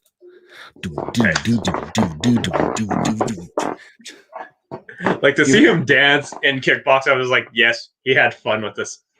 Oh yeah. But I won't forgive the remake and the sequel of the remake. I have not seen the second Kickboxer remake thing. I've seen the first one, and I like him. I liked seeing him in it. Yeah. But the part with the elephants was incredibly terrible. Yeah. Oh my God. I was like, what is this? But oh man. Like, yeah. I'm just like, you're gonna do this kind of scene, then don't do it. Do it in a different way. But it wasn't my movie. Oh, let's see. Orlando owns 2 guns as well. Cool. There was something I saw. Oh, okay. Yeah, Michael, what are your guys' top 2 Van Damme films? Mine are Lionheart and Universal Soldier. Mine are Bloodsport and Hard Target. Mine number 3 is Time Cop. Mine is Wake of Death, Time Cop, and I'll put number 3 as well. Universal Soldier. Just a Universal Soldier series. Yeah. The series. Yeah. But minus the directed DVD or directed video TV Universal Soldier 2 and 3. That exists too, and that was weird. Oh, here you go. Brokeback Mountain or 50 Shades of Grey tonight. I never saw 50 Shades of Grey. My wife wants to watch it, and I just make an excuse every time we have to. I don't want to watch it. I've seen Brokeback Mountain. I never watched either of them, and I still don't have a interest in watching any of them. Yeah, I'm not going to watch either one tonight. Unless you want me to pick for you, I'll say Brokeback Mountain. I'll say Brokeback Mountain too. A lot of people don't want to watch it because the guy's kissing that, but like they do it like maybe twice and then maybe 3 times, something like that. But it's not like all over the place or anything. You know, I don't know. Yeah. People are afraid. And I don't want to talk about how 50 Shades of Grey is just glamorizing something else. Oh yeah, yeah. Yeah. Like that's another rant for another day. I guess that's more for the ladies. I don't know. Yeah, I don't understand that. Just in general.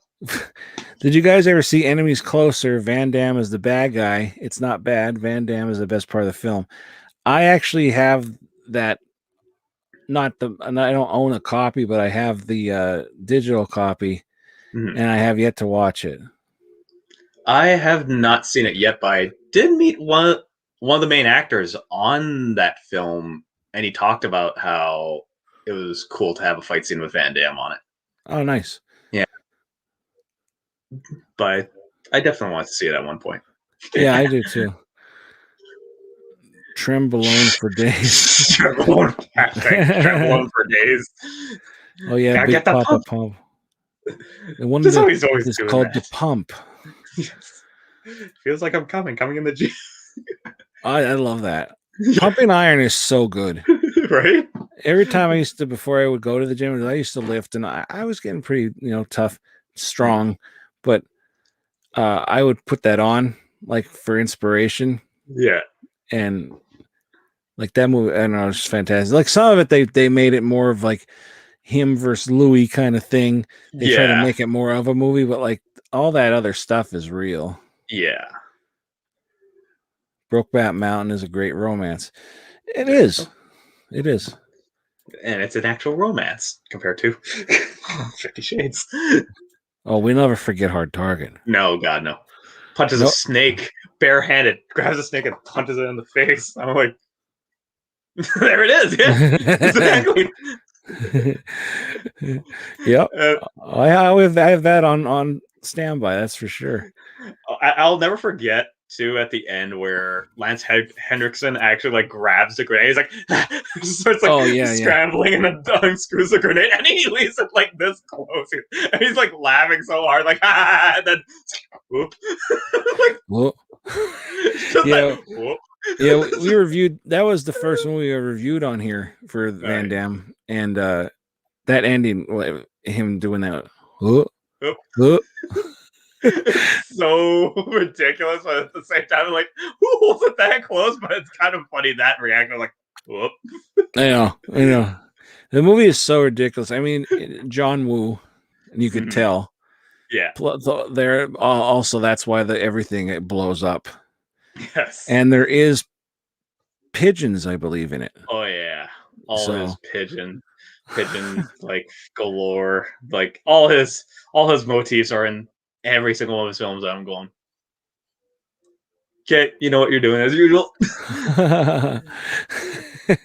Compared to Face Off, where I'm just like, you know what, just put everything in John Woo in here. Compared to Mission Impossible 2, also, like, yeah, and that one always gets like, why does no one remember Mission Impossible 2? And it's like, no one really remembers Mission Impossible 2 as much because it's like, it's always on and it's always background noise. But when you really sit down and watch it, it's like, how the hell did John Woo make this one? I never saw it. I've only ever seen the first one. But all I know is that Tom Cruise does a lot of it, like mainly his own stunts. Yeah. Which is amazing. And he keeps topping at it in every single one. And the fact that, what was it? The fact that, yes, he did the blow up on Mission Impossible 7, but it's kind of interesting to see how he tops Fallout now with number 7. And the fact that he and, I can't remember which director, they're planning to go to space to film a whole film. Oh, yeah. That's right. I heard about that. See, that makes me want to watch them just because, like, was he on a jet in one of them? Yeah. Like a plane was taken off. He was actually on, like, holding on to it or some shit. Yeah. It's crazy. It is so crazy, the fact that he actually does that type of stunts. And I'm like, I can't believe you're hanging off this freaking, like, airliner. It's insane. A lot of people don't like him either. I know a lot of people don't like the Scientology part of him. Yeah. But I would like to meet him. I bet he'd be a nice guy. I don't know. He just seems like it. Yeah. I don't know. Just don't mention Scientology, or he'll talk about that forever. No, I don't want to. I don't want to know that. Yeah. It's like, it's nice to meet you. That's it. Yeah. Brokeback won Oscars, right? I believe so. Yeah. Yeah. Don't forget Monaco Forever. I think that was one. I think that's Van Damme's like very first films in a sense. Is it? I think really back when he was just getting started, like Black Eagle and No Retreat was No Surrender. I think that because I recognize that name. And what was he also dancing in the background to? What movie was it? I think that was Breaking or something like that. Or was it Breaking or Breaking 2? Yeah, but I think you're right. Yeah. Let's see. Don't forget Hard Target. It's one of his greatest. Yeah. Oh yeah, we'll never forget that. Yeah. I love his signature helicopter kick. Oh yeah. You know, watching this movie, it's like, how do they not dodge it? Because it kind of goes slow. It has impact, but it's like that. It's like, yeah, you could see it coming. I don't know. Like, I love his signature kick. Yeah, like it. I've done it a couple times because of wushu background, but yeah, like to literally go full on hit with it. Yeah, I would definitely need to see that coming and dodge it, but apparently people won't dodge it. Yeah. Nancy Butler isn't too bad to look at either. That's true. Which one is she? I think she's the main girl in Hard Target. Oh, okay, yeah. Oh, yeah. Are you a fan of Ang Lee Hulk? I don't know. I honestly did not like 2003 Hulk. And to be fair, like when Crouching Tiger, Hidden Dragon came out, when he directed that was all right. See, I'm a Hulk. I was like, Hulk is one of my favorites. So like, I like the original one that, came out with. I thought it was, because finally got one. Looked Yeah. cool. Then I liked Norton's. Like I like how they introduced the Hulk and that, like, how he's already on the run and everything, and they corner him, and then you just see like this thing coming at them out of the corner. It was like, holy shit, that's scary. Yeah. The movie, they're not great, but like I don't mind them. They're kind of like guilty pleasures. I like the Hulk in this, but I hate him in the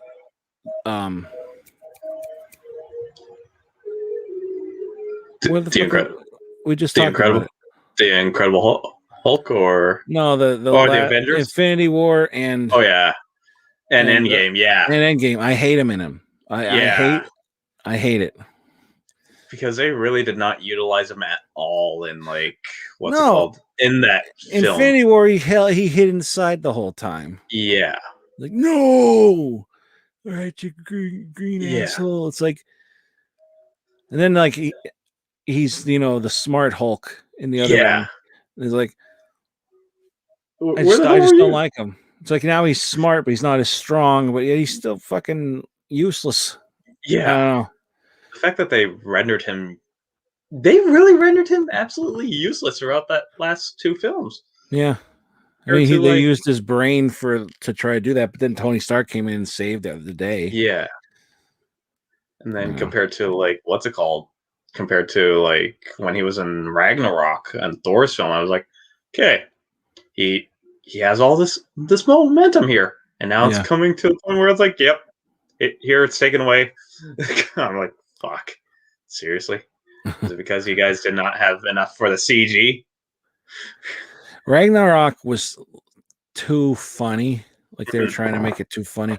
I think it looks nice. I think the movie looks nice. But it's just like it was trying to be too funny in it. Shane, my wife was watching it with me, and she's like, "This is terrible." And I'm like, I kind of thought it was neat because I like the whole Planet Hulk cartoon or movie in that. So it's kind of cool to see. Like, oh, cool, he's gonna fight. And like the first scene with Thor is like, yes, we work together. I work with him or something like that. Yeah. And isn't that improvised or something too? I can't remember. No, I heard a Make-A-Wish kid actually suggested that, and they put it in the dialogue. That's what I heard. That's right. That's funny. Like, that's a good thing they did. Like the fact that they do that too, and again, that's fans asking like for what they want, and there you go. Yeah. Like. Everyone bitched about how Sonic looked really horrible, and now they redesigned Sonic, and there you go. Sonic got fixed. He looked bad. He really did. I have yet to watch how they redid it and everything, which I'll sit down and eventually get to it. But yeah, surprisingly, I did watch it, and I actually had fun with it. Surprisingly, well, that's good then. Yeah, like. You're not taking it seriously, right? Like blue. Why the hell is this hedgehog blue? Like what was interesting is the fact that they actually like it. This was like a thing that me and my my co-director are talking about, like how certain films have like this kind of awareness, like how Evil Dead 2 has its awareness, and then Army of Darkness just fucking throws it out the window after that. But the fact that there's an awareness and they just run with it. Yeah, that's what makes the film actually fun, and that's what I like about Sonic. It actually has that awareness, and they just like say, "Yep, here's Jim Carrey as Dr. Robotnik, and he's gonna fucking do all this crazy ass shit." And I'm like, I believe it. The way his character is, I believe it, and just how everyone. Sorry, I love Jim Carrey. No, I was gonna say I love Jim Carrey. Like, I thought he was going to be Robotnik. I thought that's kind of weird, but then I thought, I don't care. I like him. Exactly. He seems very down to earth. Like he's like exposing all the secrets of Hollywood and all that shit. Like he don't care. It's like it's just money. He wishes he didn't have as much as he had. All this shit. I'll take it. Just let me have some of it for a little bit. But I always thought he was a great actor. Yeah, and especially like how we talked about like we grew up as like certain characters. Him, like we always known him for being like a comedic actor, and then when he did something like Internal Sunshine of the Spotless Mind, I was like, holy crap, he can really do drama.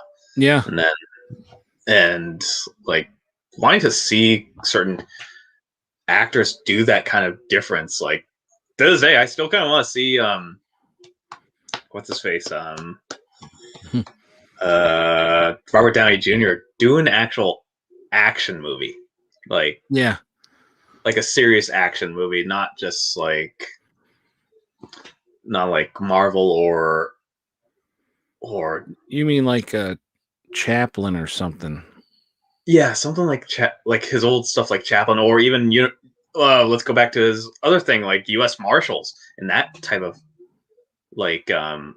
role again. That would be an interesting kind of take on it, because I remember that was like at like his last movie before he went to like rehab. Like, and I was like, holy crap, he was that bad. And then the next thing I know, he comes back as fucking Tony Stark, and he's leading the whole like Marvel universe. And yeah, it's like, where the hell was he? What happened? He was always known for being drunk. Yeah, and then it's like he just came out of nowhere and like won everybody back. Yeah, crazy. Marco says Jim Carrey is Canadian. That's why honestly, like I'm still skeptical on like so many Canadian actors, because it's just more or less like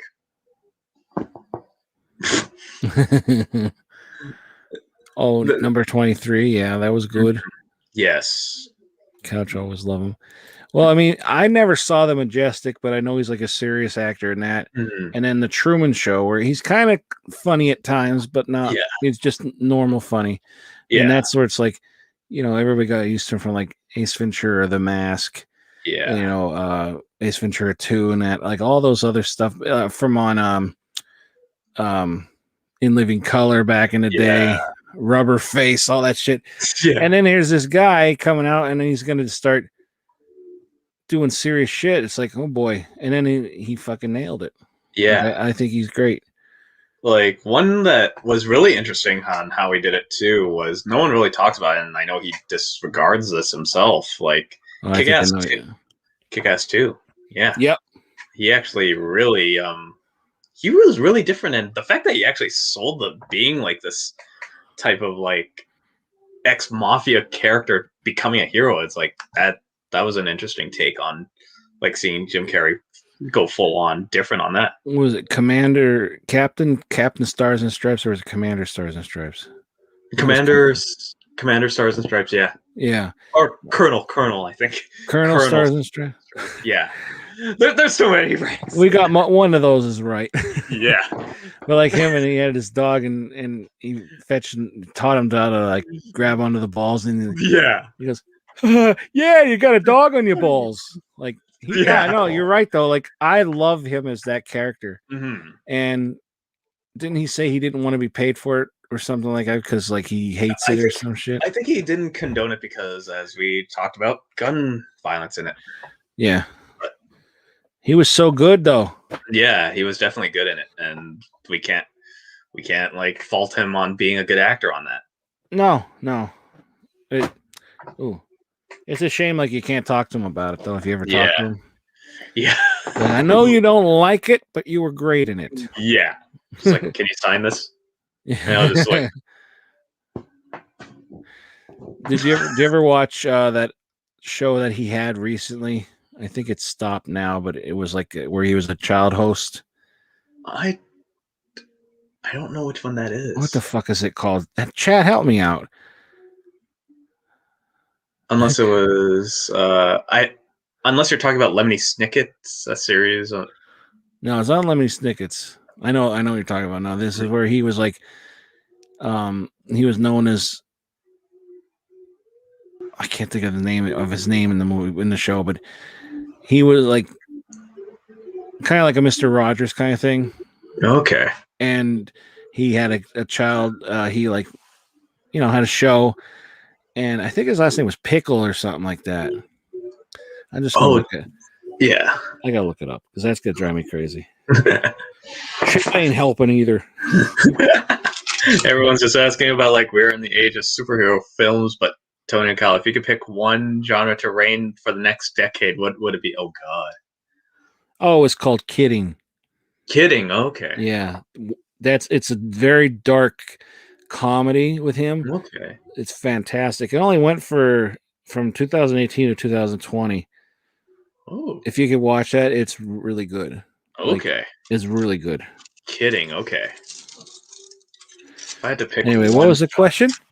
We are in an age of superhero films, but Tony and Kyle, if you could pick one genre to reign for the next decade, what would it be?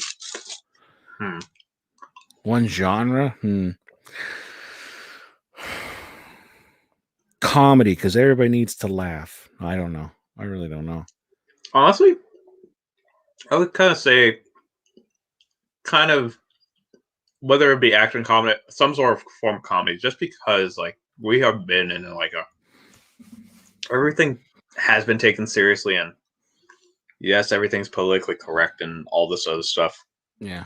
But I think we do need like a good laugh, like, and I'm not talking about like improvised laughter, like how some films are improvised. Like I will never. Like I just rewatched This Is 40 on Netflix, and I was like, "How did anyone like this?" And it had like a weird dry humor to it. Yeah, and it's just weird. Like, and Judd Apatow doing those type of films. I know he did something actually serious for once, but other than that, like, comedy needs to do something different. Like, especially with the crowd now and the way the world is, because we do need to laugh at it. Because yes, everyone could write all these jokes out, but at the same time, it'd be interesting to actually see comedy make a different comeback and actually make people flat out laugh at everything. Yeah. Yeah. I was only joking about my answer, but I guess I would say comedy as well. Mm-hmm. It's too much hate and shit going on in the world, but exactly. Like, I Love Foods. Can you do comedy now with a PC crowd? I think so. I think it's going to be a little tougher than usual, but I mean, comedy's always gone where they shouldn't have gone. You know, it's that's the whole thing about it. Like, oh my God, I can't believe he said that. Yeah. And it's like, oh, but you're laughing at it, you know. Maybe some things won't be able to touch, but like, again, that's always been like that. So I think you could still do it. I mean, they're still doing it. There's still comedians out there that will like push a button just to see, like, remember, comedy always pushes a button to try and like get a reaction, whether good or bad. And even then, some people will look at the joke. Like, everyone will always, like, I think the Aristocrats joke, everyone will do that joke nonstop, but they'll add their own thing about it, because it's like, okay, this family comes in to see a producer, and they tell them this pitch, and then they do this most horrendous acts on each other, and then at the end, the producer just looks at them and says, "What do you call this?" And they say, "The Aristocrats." That's always been the joke, and like to this day, like everyone still keeps that joke going in a sense, and it could shock you, it could make you laugh, it could make you cry. All these things, like comedy, we need like comedy to just like really take a look at how everything is and just go like, you know what? We could actually laugh at this, because we could all just sit back and like, this is actually kind of funny. Yeah. Because we do need a laugh here at least once in a while. Like the amount of times I joke about so many things with friends. What was it? I remember one film class, and she's probably watching right now, that we were sitting there watching Mildred Pierce, and there's a scene in there where Mildred Pierce's daughter and Mildred Pierce's new husband were in the shadow kissing each other. And I've seen the movie before, and I just saw the scene, and my friend was right beside me, and I just go, ugh! Right out loud in front of the whole class, and no one said anything. All I hear from my friend was just, her stifling laughter, going, and she's just crying, laughing because I just took this one revealing scene of the whole like climax of the film where Mildred Pierce finds her daughter, like, and her daughter's supposed to be like 14, kissing this fucking dude who's in his 50s or 60s in the film. Oh, God. And I'm just going, and I just like, I can't take this movie seriously anymore. And I just went, ugh! And all I hear from her is like laughing so hard. Everyone else dead silent in the class because just how this film is. And again, like, you gotta laugh at certain parts. And even if like a movie's that bad too, you'll laugh at it. For example, The Room. We could laugh about Tommy Wiseau and The Room forever. I've been wanting to watch that, but I just never. I have to really be in a mood sometimes to watch a movie. I just know how he is, like how he talks, and it's like, is that real? It's like, oh my God. And I what does he say to Mark? Lisa. Lisa. Did you ever see him doing the Batman impression? Yes, I seen him do that. And here's the other thing: the fact that he and Mark reunited for a film called Best Friends. I actually watched the first part of it, and the fact is, the movie works in a sense of like they just let him do whatever, and I'm like, why does this fit? It's weird that like Greg Sestero, like the guy who plays Mark in The Room, like you watch him in The Room, he's actually trying. And in this one, that what was it? What's it called? The fact that what's it called? Greg Sestero is actually trying harder, and Tommy Wiseau is doing better in this film. I was like, holy crap, that's insane. And the fact that they just let Tommy Wiseau just act the way he acts, it was really crazy to see that. He said, I love it. You're tearing me apart, Lisa. Yeah. Like that scene alone, just for him to do that because of James Dean. And I'm going, I don't know why you did that, but good for you. I'm gonna have to watch that because it just sounds that, and I hear a lot about the Greasy Strangler. Oh, yeah. I have to see that too. Which one's a Greasy Strangler? I don't know. I think it's I don't know. I don't even know what the hell it's about, but everybody says I should watch it. But it's like weird looking. Okay. Everybody, Chad just pointed us out the dislikes. Damn, Tony, who'd you piss off? I get a lot of people in here that make multiple names, and they will come and they will all take all those accounts and thumbs down like my account. Like right now, I have 10 thumbs ups and 10 thumbs downs. My last live video, I have 2 thumbs up and like 6 thumbs downs. So if everybody could go and thumbs this up, I'd really appreciate that. It's only a thumbs up. It doesn't matter much to me, but it's like they're trolling me. I hate it. So it's so weird. Yeah, like I'm trying not to worry about that as long as people enjoy what we're talking about and everything. Yeah, which we totally got away from the movie. Yeah, even though it was like weird tangents. I always go on weird tangents. But then again, it'd be interesting if we did not go on weird tangents at all. We were talking about it, and then something we were talking about triggered us into like Marvel movies and Marvel movies again. Yeah, it was weird. Oh, we were talking about him and his acting, how drugs, and then that turned into Robert Downey Jr., and that turned into Marvel and how we hate. Oh God. Well, let's go back to this quick and end it, and then we'll talk a little more, and then we'll end the chat. Oh, good. But there was something that somebody asked. Already did. Thanks for entertaining content. Oh, thank you very much, Marco. I appreciate that. But there's something somebody asked earlier, and that's probably what I was trying to answer, but I forgot. It's about my post about the Friday night fright fights, and I'll talk about that after this. But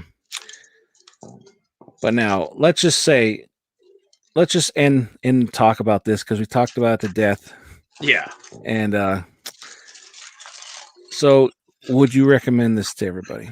I honestly would recommend this film because it is literally, you see Van Damme actually acting in this one, and he's not just trying to be like this, like how he usually tries. Mm-hmm. Like, this is up there with his time cop acting, and also this film where you see that he is literally showing off that he could act. Right. And honestly, like, it's more grounded in a realistic sense, especially with the fight with Redface, and also Natasha Henstridge. You can't go wrong with that. That's right. I'm going with that.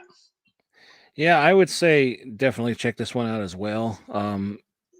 Again, the first time watch for me, and it's funny because I thought I saw this, and I never saw it. Never saw it. So technically, this is another blind buy. I'm always going to buy his movies, but like this is a blind buy, and I thought it was really good. It's definitely one of his better ones.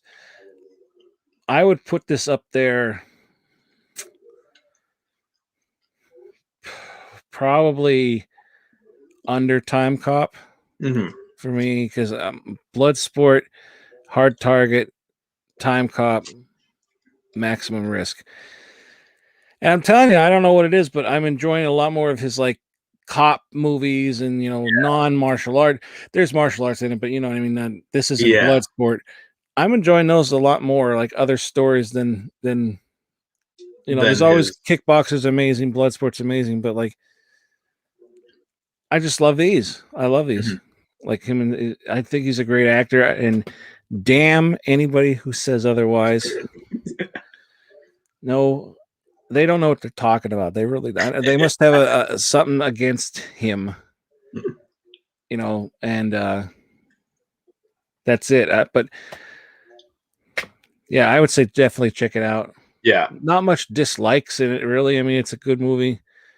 I think it holds up nowadays, even though it's from '96. Yeah, I think anybody can watch it whenever.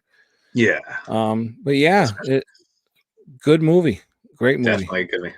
Yeah, definitely recommend it. And Natasha Henstridge. Yes, definitely. But yeah, we'll talk a little bit now about whatever. But Marco said he had a teenage crush on Natasha. Unless you have to go. Do you have any time you have to go? I might have to go just like in a bit, but okay, let's actually shoot the shit. We'll shoot the shit, honestly, man. It's all good. At 9:30? Yeah, sure. All right, well, we'll end it at 9:30. Yeah, he had a crush on Natasha. Right? It'd be extremely disappointed if it isn't good. Well, I'm sorry. I hope you really like it. Yeah, seriously. I enjoyed it. I gave it a chance again last night when I watched it, and I was like, you know what? This is actually it still holds up. Right. And the fact that you mentioned it's from '96, I was surprised that it's been that long. For some reason, I thought it was '98.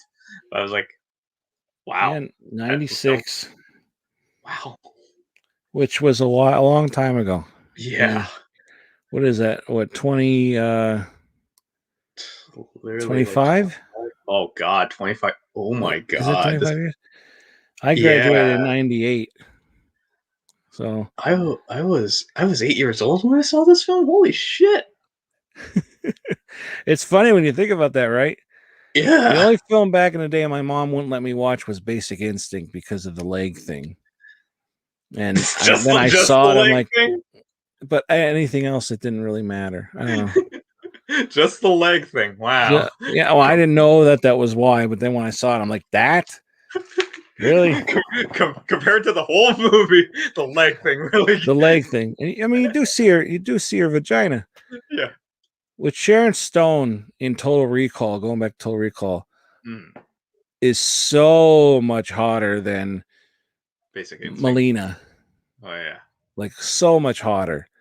Especially after they fight and she's all sweated up and everything. Oh my God. I don't care if guys were going to come up to kill me. I would fuck her one last time and die. just before. Lock the door. Oh my God. We're fighting in here. We're still fighting. Wait. 10 seconds.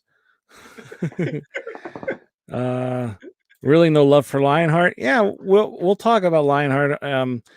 Kyle can come on and we could talk about Lionheart sometime. And we'll be going talking in 2 weeks again. I'll be on here with That Samurai Guy and Viking Samurai. Nice. And if Kyle wants to come back for that, you're more than welcome. We'll see if you're because we're going to be talking about Nowhere to Run. Oh, that one. Oh, yeah. Wow. A lot of people, I remember liking it. So maybe, and I know I did see this one. And so I remember that one being grounded too. Yeah. So maybe I'll like it. We'll definitely talk right after. Yeah. Right. So Nowhere to Run. That'll be in 2 weeks. Let's see. Species was first to grab my attention. Yeah. Yep. And she was great in Species. Yeah. Yeah. Species is good. I like Species. Like going back to watching all the first Species, it really does hold up in its own way. Yeah. Not including the sequels. I don't think I've seen the sequels, to be honest. I might have saw a second one, but I don't remember it. I definitely remember the second one. The third one was weird. You could tell it was hitting the direct-to-DVD thing. And then Species 4 hit it's on direct-to-TV. It was like almost like a sci-fi sci-fi TV series or TV movie in a sense where you're just like, really? Yeah. Not that all of them are going to be bad, but I mean, nowadays it's like it's direct to DVD or TV. It's like, but back in the day when it was like a TV movie, a lot of them were good. Yeah. But I don't know. What was it? I remember watching one TV movie that I want to see, and I finally watched it. I was like, wow, this is horrible. What one was that? It was something called Dr. Jekyll and Mr. Hyde, and it was a movie with Adam Baldwin in it. Oh. And I remember right there says it all. Yeah. I didn't get into the meat of it. Like, I remember seeing the trailer for it long time ago. I was like, I should watch this.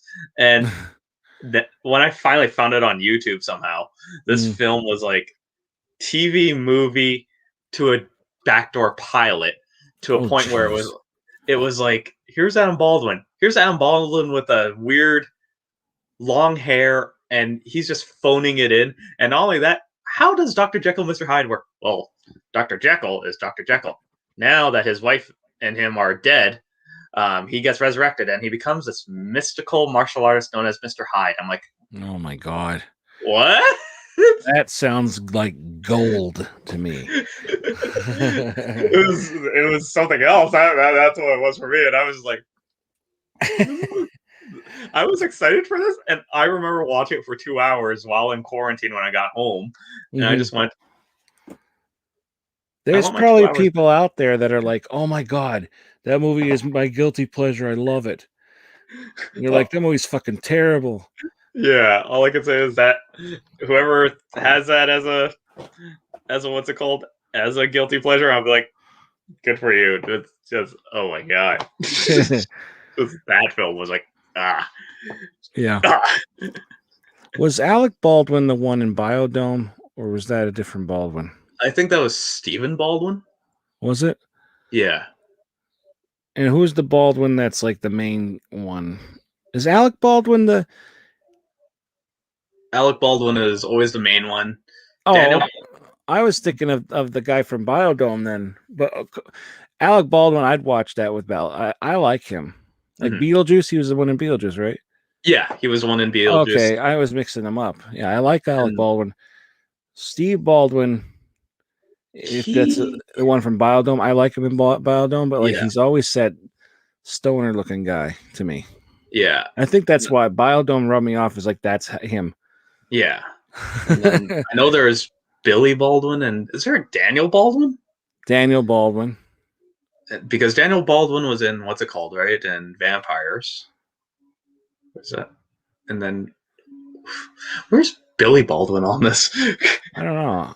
There's a lot of Baldwins though. Yeah. And I know Adam Baldwin, who played like what's it called, Jane and Firefly and Serenity. This was him and Dr. Jekyll, Mr. Hyde, and I was just like, yep, he has no relation. I was like, okay, there's too many Baldwins. As is. Oh yeah, yeah, Alec, right there, Orlando. He's the main Baldwin.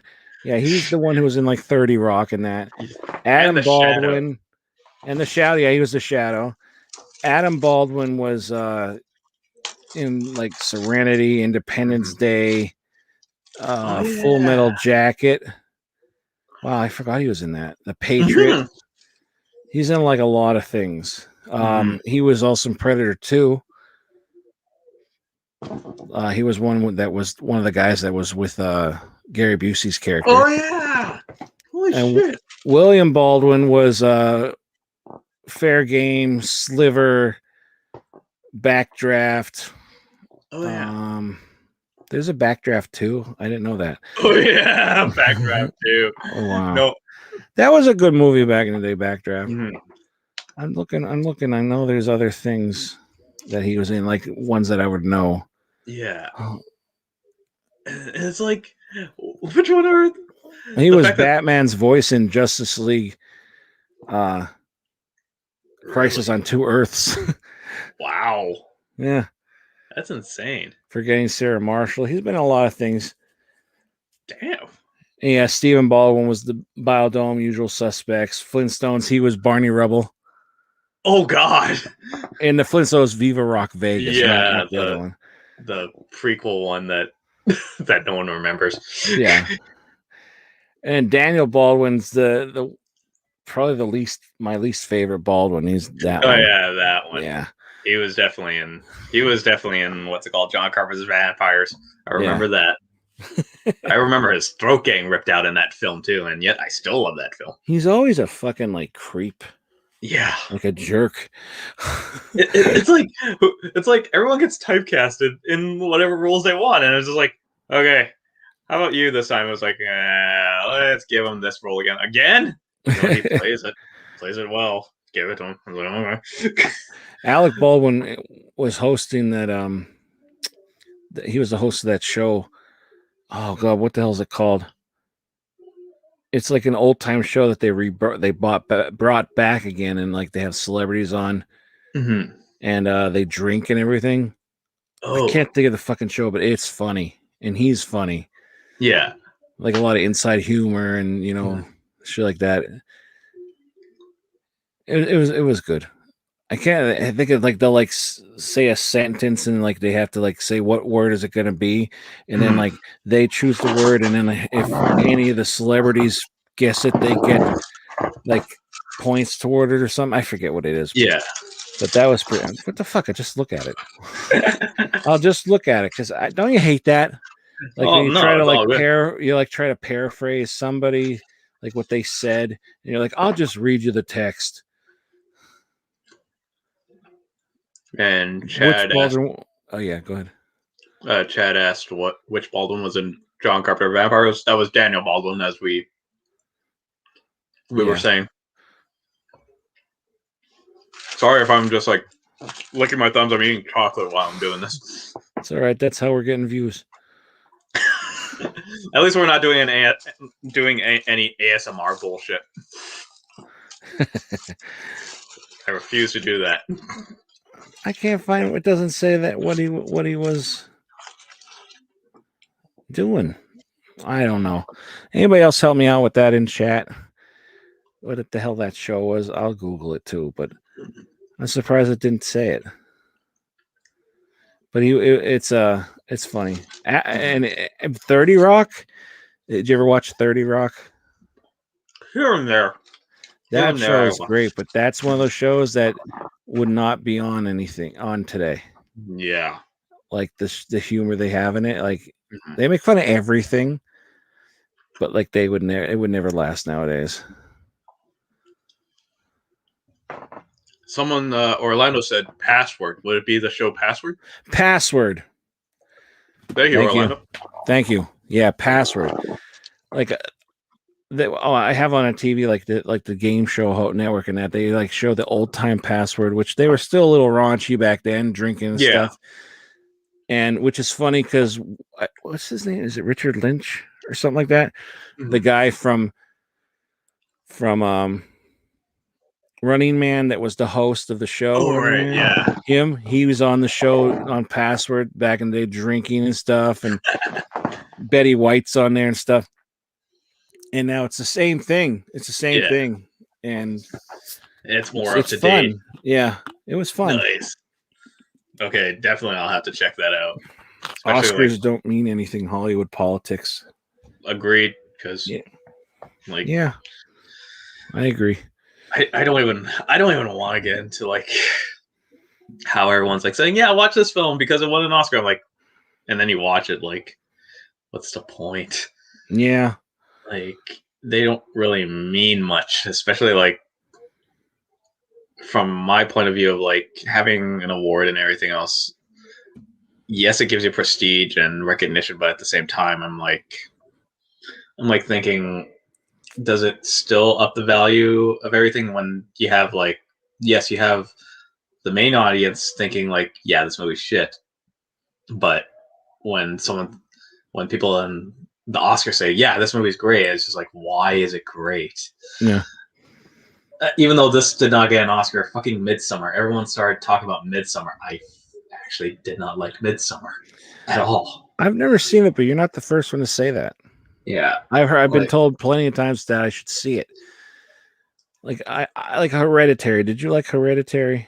I did not watch Hereditary at all, but I've heard like the things about Hereditary, and I was just like, okay, compare Hereditary, and then when I saw Midsommar, I was like, this is 2 hours too long of this, and then on top of that, it was like also the fact that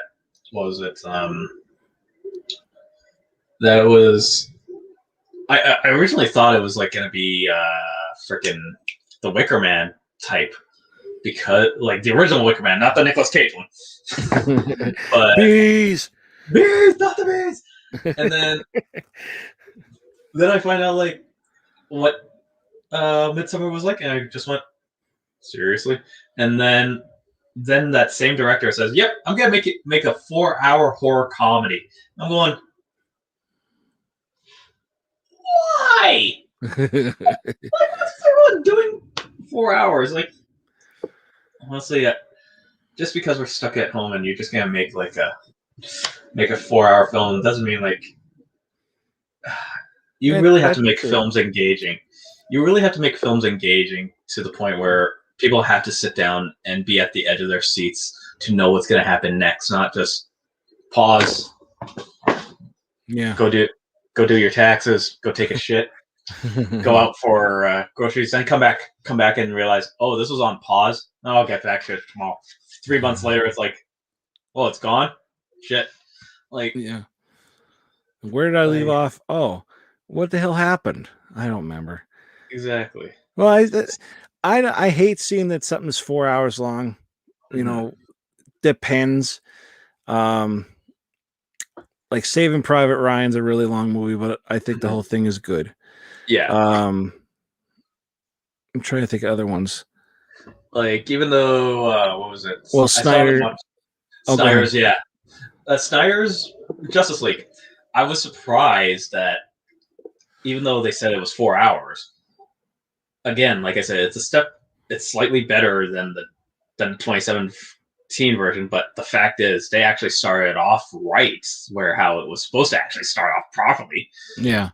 And then it keeps going, and I was like, okay, I can pause it and I'll come back to it. And then when I finally did it, I was like, it was engaging. That's the weird part.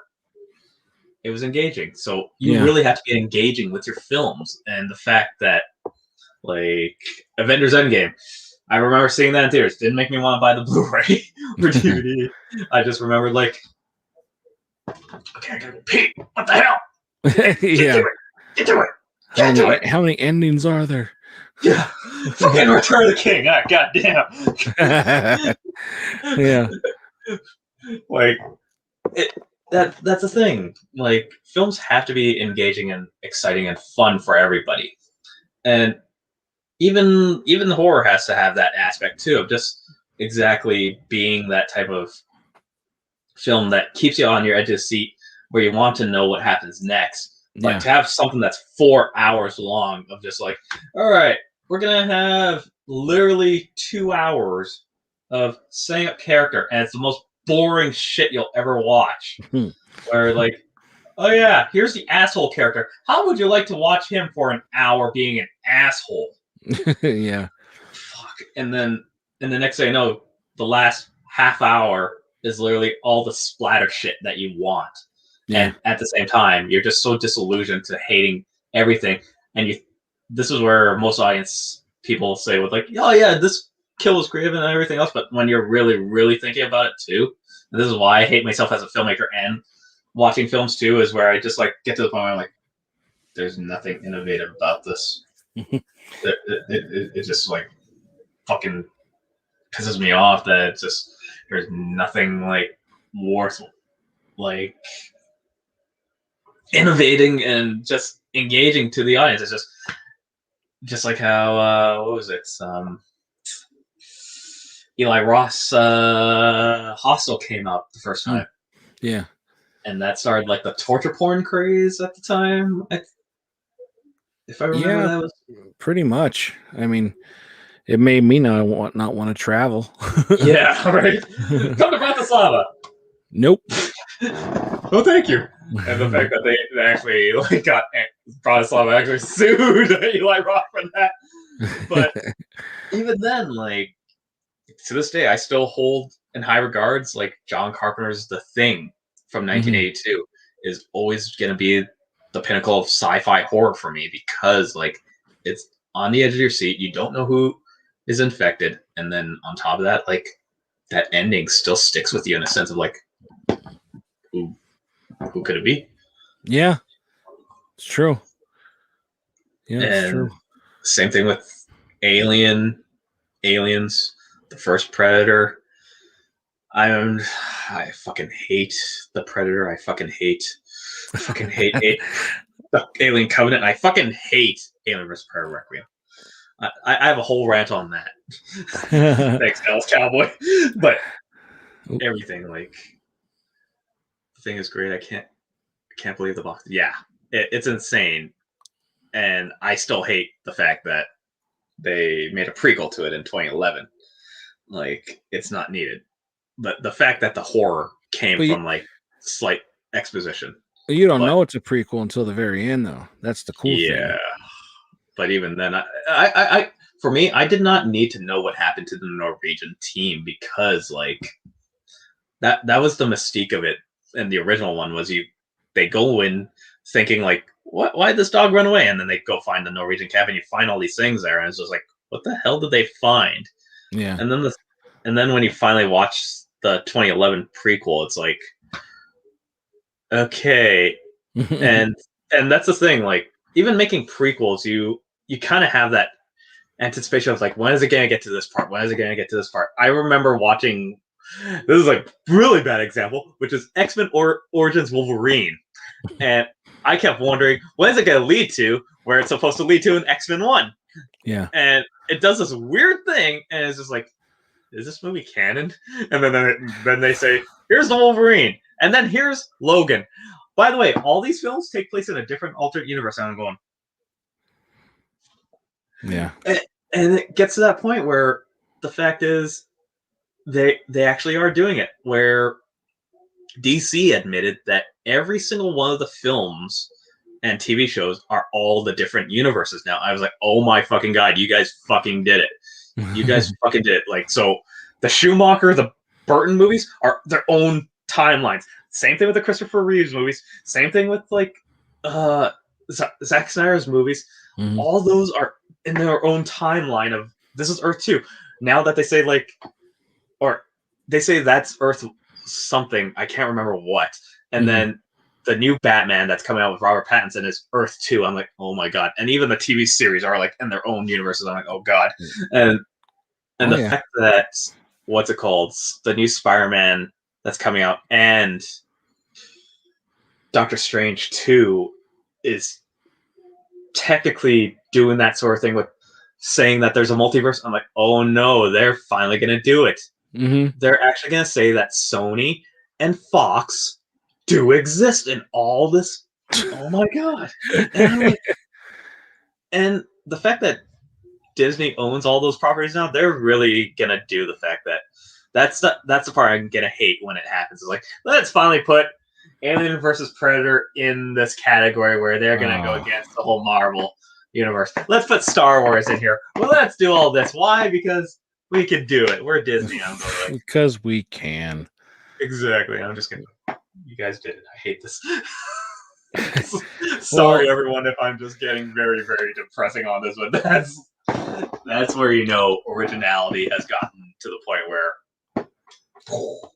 See, I love seeing different variations of other Earths and that. Like in the Flash, now that they had Crisis, all that's gone. It's just that, which kind of sucks because I love seeing like alternate Earths and shit. Yeah, but it was neat though in the Flash TV show where they were having that, the thing, and then Ezra Miller, was on the show. He met him, and they liked each other. They were like, "Oh shit, you're the Flash from the wow!" Look at it was so cool. Yeah, it's like that's never gonna happen again. Mm-hmm. But that was so cool to see them too. That it's like, oh my god, the Zack Snyder or whatever universe exists on that show. That was awesome. And then on Gotham, or also on the Flash, they went to another Earth with Gotham, and Batman on there was played by what's his name? Does the voice on the cartoon? Kevin Conroy. Yeah, he was Batman, and I think his back was broken. It was healing, and he actually, instead of just putting them in jail, he killed the villains. Damn. And shit like that. Like he has like the trophies, and it was like really cool. He ended up kind of being like a bad guy. He was gonna try to kill. He killed off all the Batmans too, or something. Like he was killing them all off. Shit. It was like really cool, really cool. Crisis on there was awesome. Yeah. Do I remember Sliders? I love Sliders. I remember this show, but I did not watch it while growing up. That's my case. It was kind of a crappy ending to it, and then eventually, Jerry O'Connell and his brother ended up getting off it, and they ended up taking them off the show in a really stupid way. Oh god! But Carrie Wooer was on it when she came on the show. It was perfect. But that was a great show. That was a great show. I have season 1 somewhere. I think I don't know if I still have it. But the last 2 seasons were crap, Michael. Yeah, you're right. Yeah, it's a really good show. Like a lot of like alternate Earths and stuff like that. It was really cool. But then like the original characters that were in it, the way they got rid of them eventually, it's so stupid. Yeah, and especially when apparently that's, as Deadpool puts it, that's just lazy writing. Like, especially when you don't know how to actually get characters out of the way, and they just like say, "Yeah, he's just written out," and all this other stuff, and I just. Logan, on the other hand, you mentioned Logan before. I love Logan. Logan was definitely the better of all the X-Men films. Like, yes, X-Men 1 and 2 are good. Days of Future Past was up there, but Logan really set the bar right there, just literally bookending everything. Like, no other X-Men movie should happen anymore because of this one. And the fact that Marvel is now bought by Disney, and they said, "Yep, we could do whatever we want with X-Men. We're gonna redo the X-Men series, but just as this." I'm like, great. Well, you know why Days of Future Past was so good? Because it brought back Cyclops. Yes, it did. Like, and Logan was the only Marvel movie, only X-Men universe movie that made me cry. Yeah, I agree, especially that ending. Like, was so good. Yeah, I watched that multiple times. The version I have too, there's also a version on there you can watch it in black and white, which I haven't watched yet, but I bet that looks awesome. It is so beautiful in black and white. Like any film that offers the black and white, and I don't know yet if I will buy it. I don't know if I want to buy Justice League on Blu-ray yet. Oh, I'm getting it. I'll get it when it comes out. But there is the Justice's Gray version, which it's in black and white also. And I'm like, interesting. And the fact that too that comes with the iconic, what's it called? The iconic extension of the Joker scene at the end. I haven't seen it. I haven't seen the whole thing yet. Oh, then I won't say anything more. As far as I am, it's not very far. It's where the Flash just saved Iris from crashing into that truck. So okay, I'm only like an hour and a half maybe into it. But I mean, I've seen the Joker, you know, especially in the commercial, but I don't know anything about what he says or whatever. Yeah, so I won't say anymore. I don't want to spoil it. I've been told that I spoil a lot of things, but I'm not going to spoil this for you. I rather let everyone enjoy what they want to experience, and especially like it's a first time experience, because I'm literally like those type of friends that like engages a friend into a film, and then sometimes I look at their reaction to see if they have the same reaction as I do. Yeah, sometimes, but and yes, there's like a few like achievements, but then there's like a few like, really, you didn't think that film was great? Okay, then we can't be friends anymore. That's how it is with my wife. Like she'll go, I liked it, or it was good, and I'm just like, that was awesome. What'd you think? It's good. Like, oh my god, she's so fucking picky. She's honest, but she's fucking picky. I hate it. Yeah, I agree. Like, what was it? One time, my friend and I, we were hanging out one day, and she knows that I love Rick and Morty. Yeah, and I start after when Rick and Morty had to do their hiatus, and they came out with the creator Justin Roiland came out with what was it? His new series on Hulu, Solar Opposites. I was like, this is an interesting show, and then she came over and we watched the second season of Solar Opposites. She says, "Okay, I like the show much more than Rick and Morty," and I was like,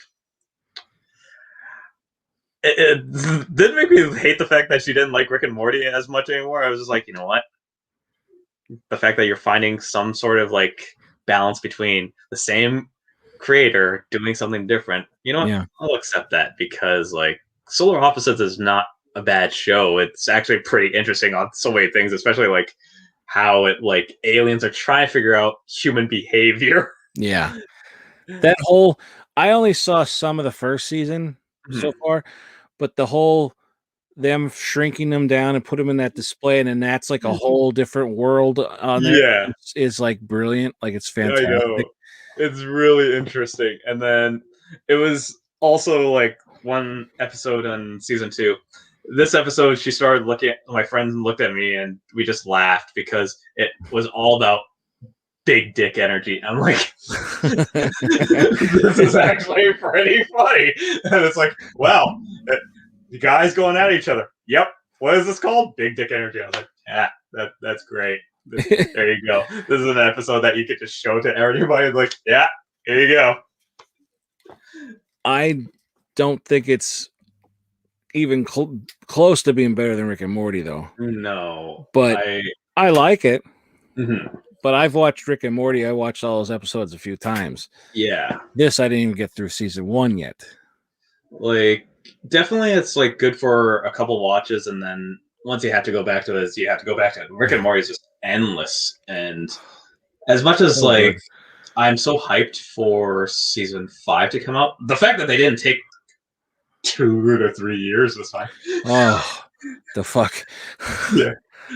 Like, and I remember saying to people like, yeah, I loved season 4, but I didn't love it as much as I wanted to love it. Yeah. But the fact that season 4's finale ended on like such a downer, I was like, holy shit, that's really hitting hard. Yeah. But I still love the show for what it is. Yeah. Yeah, it's I don't know what my favorite season are. They're like, I have favorite episodes, but like I love Pickle Rick. Like I love that episode. I love what he does with the rats and everything. Yeah. It's like amazing.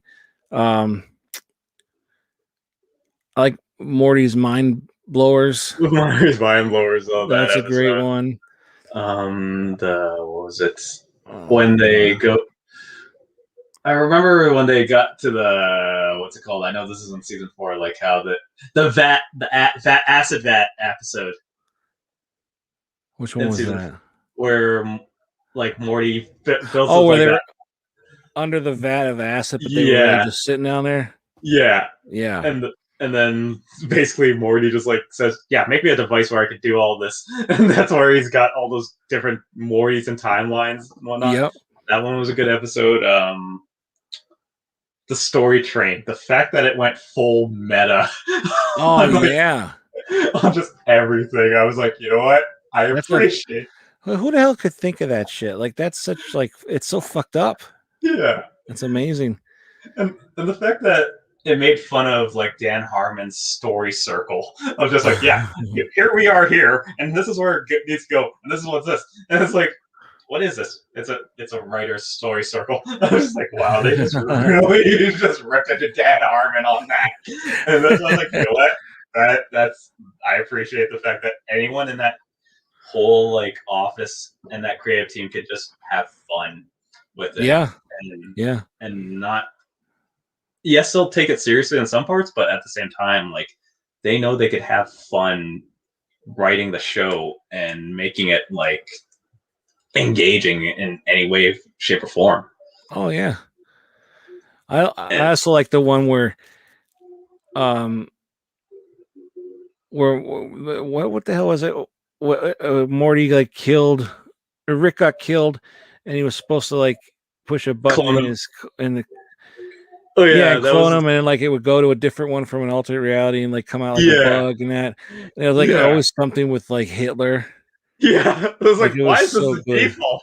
Why is this the default that everyone's a fascist? I'm like, yeah, why is that the default? Because it's so weird. Like, yep, this is what happens when the Nazis win. I'm just like, Jesus, that would suck to like wake up in that reality. Like, why? It was so good. Oh, also the one where there was like the purge was great. Oh yeah, and he's like he's all like pissed off. He's like firing the things, and he's ending the songs like it feels good. Yes, and he's like, I think those flies are still dead. I don't give a shit. So it's so good. That show is amazing. I love that show. What was it? I actually introduced my friend, not to the whole show yet, but he was looking at something that was a reference to DMX, and he was wondering like, they just put the story cinematic up, and I said, you never watched the show? You mean where they get buff? No, not that one. I actually had to show him that one, but there was something else that was released, but I finally showed it to him, because he was a fan of DMX, and I said like, yeah, you never seen the show? And he's like, no. Okay, here you go. You'll appreciate this. So then X go give it to you, starts playing, and they're getting buff, and he just started laughing like, okay, I'm gonna have to get on the show. I was like, yes, you are. Oh, that whole part. Oh, they like come in, like he's pulling the dog real hard, and like they beat the shit out, and they both spit on him at the end. So good. I was just like, to do that to everyone that you dislike, I was like, this is perfect. This ending is perfect. Yeah.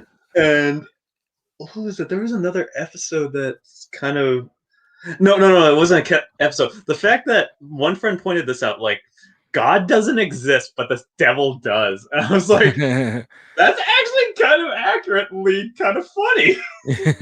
Because you have the devil that's literally walking among people, and then Rick doesn't believe in God until like season 2. He's like, God, help me if there's a God. Please help me. God, please hear my prayers. And then next thing you know, reappears into their timeline like, yes, one dot. Fuck you. There is no God. And I was like, yeah.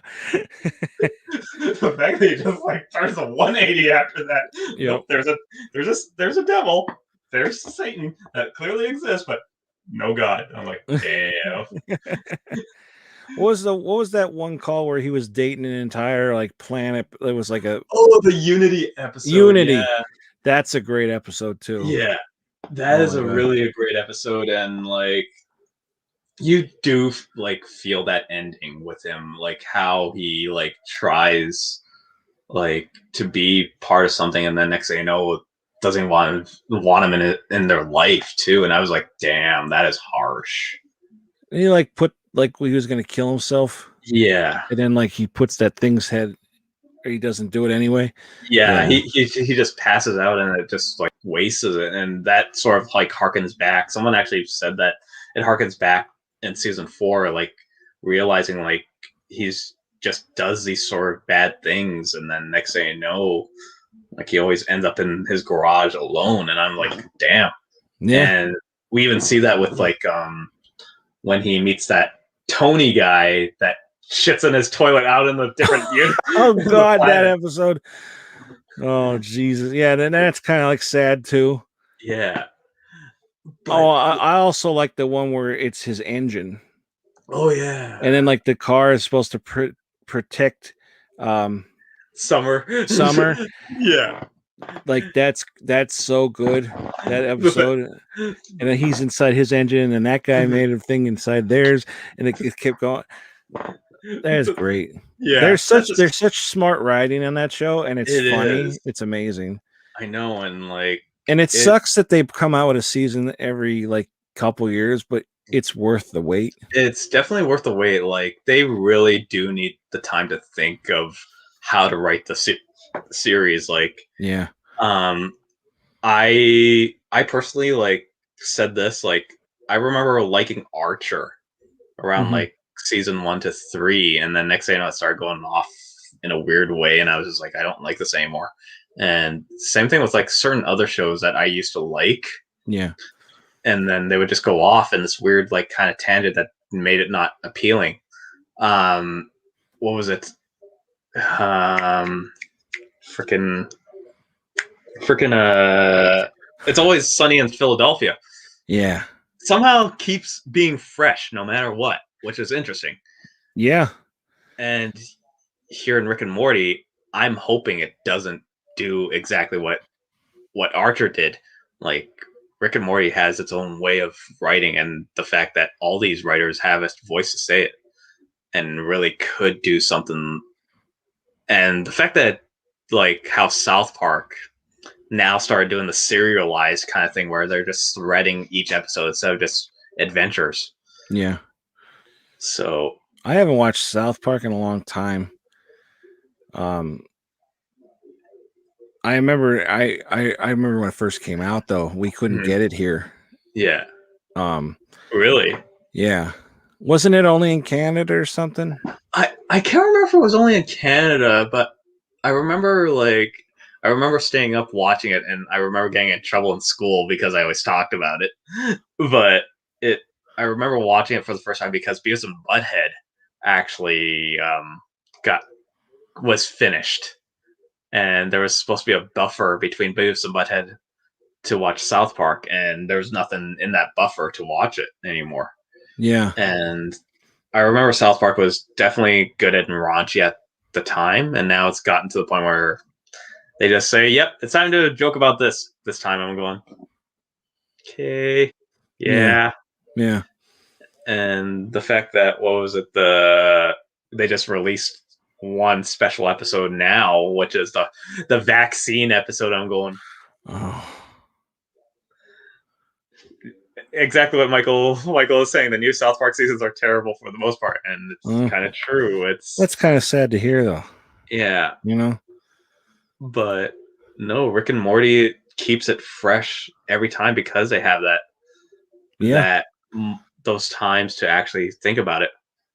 Did you guys ever watch the TV show Kenny versus Benny? That was awesome. I did not, even though it was a Canadian show. I think I never watched it. I might have seen it maybe once or twice. That was the one with the were they twins or were they just two friends or something? They're just two friends that they always compete with each other of who could do the most. Oh, okay. One thing, like I can't have an opinion about it because I didn't watch it, and everything else. I can't say it was like Jackass either because it probably wasn't like Jackass at all. And yet now that like what was it? Even Jackass, the fact that Jackass was going for like the shock value at the time, and yeah, tried to keep doing it. And sad part about it is like I kind of want to see what Jackass 4 has now that they've all grown up in a sense. yeah, they got older. Let's just say that. Yeah, and even the fact that they're even like trying, they even tried to do something different called a movie called Action Point. Oh yeah, and that didn't do well, sadly. Yeah, I heard it was coming out, and I didn't hear nothing about it after that. And now Jackass 4 is coming out. I was like, okay, let's see how they handle things now that they're mature adults. Yeah. Emphasis on the word mature. Oh, Lee is here now. That's funny. Yeah. I Love Food just says, just realized Lee is not here. And then 4 minutes later, what's with all the thumbs downs? Yeah, I don't know, Lee. Don't worry about it. We're just talking about shows and stuff, and just enjoying the time and just engaging with all you guys. Honestly, like this is just more of a chill chat. Like I don't know what other people will want to hear. Like what do you want to be engaged with? Like this is just a channel where we could just sit back and talk about films and TV series. Like yes, it will go into the realistic side sometimes, but sometimes like well, yeah. If it was like 2 a.m, it would be sex. Yep. That's Showcase. Usually what happens. Showcase. Shows Without Borders. that was a Canadian thing. Oh, was it? Yeah, that was a Canadian thing. Like that was a channel that literally like if they were showing like shows like Red Shoe Diaries or something else like later on at night, that was a channel that would do that. I remember that. Oh, okay. So there's a lot. Like I can't remember what the equivalent of the US like showcase was. It was like, but it was like not even Showtime. Can't remember. In real life, I find it hard to talk to movies with people. Exactly, like it's hard to actually sit down and talk about movies, especially nowadays. And again, a friend of mine actually brought this up last year when we were talking about this. The fact is, like, this is a better way to communicate with everybody because you want, as much as we all want to sit down and watch a movie in each other's houses, just hang out or in a movie theater. Like it's hard now because we don't want to face the reality that pandemic. Yes, we could actually say that there's a pandemic, but the truth is, too, we can't stop living our lives at all. Like we cannot stop living and just going like having goals in a sense because everyone just keeps saying like, yeah, because of this and because of that. Like, no, doesn't stop you from living your life. So here, this is us living to the side fact. Like, yes, we'll go into tangents, but at the same time, we're enjoying these conversations because we want to talk. We want to have fun with it. As much as like, yes, we'll talk about a hot button issue, but at the same time, like, let's bring it back to like this kind of thing where it's like, remember this happened? Yeah, this was fun. And, like, especially like how we Tony and I both enjoyed the fact that Maximum Risk had like this like realistic fighting in an elevator that had logic in it. Yeah. Because for the first time ever, I did not have to literally turn on my brain of just going like, I fucking hate this. Why does this happen in this fight scene? No, I actually sat down and just like, holy crap, there's logic. You don't have anybody rolling their eyes about talking about Van Damme. No, exactly. Like, even though I do that for jokes, but at the same time, like, no, Van Damme has some hidden gems in there. Yeah. Literally has some hidden gems in there. And, like, again, Street Fighter is a hidden gem, guilty pleasure of mine, but it's also because Raul Julia's Bison. It's beautiful. I have that here, too. Yeah.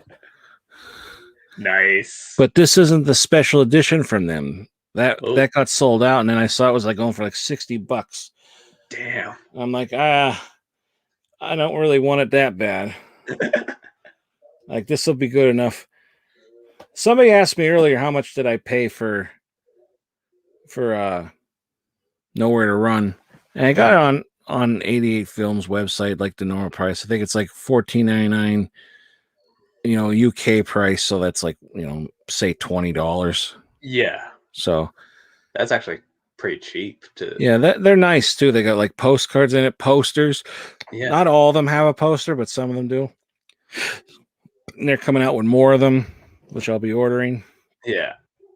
And pretty much once everything is good for me, I'm just going to be buying more films because I need to rebuy Hard Boiled for myself because the one DVD crapped out on me. I ordered from that Hong Kong revival site, whatever that is. Yeah. And they're taking forever. Oh, I just ordered the Hard Boiled, and I ordered it March 26th. Mm-hmm. And I emailed them, and they never emailed me back. Damn. And still, Lee wants to see him dance.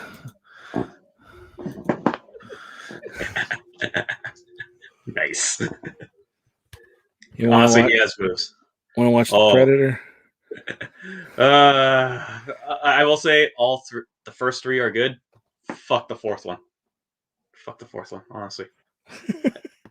Like, Shane Black is a good director and writer at certain parts, but that movie, fuck.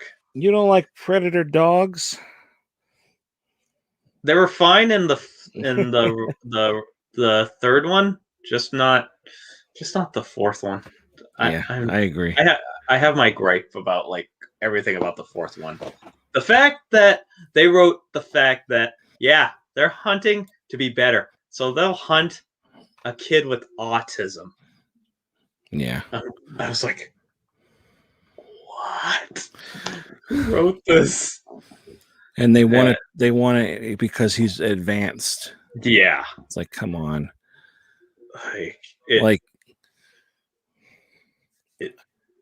And then I hate that they fight each other too. Like, the little ones now the big ones are fighting them. It's like the little ones were like what everybody was afraid of, and now they're like the chumps.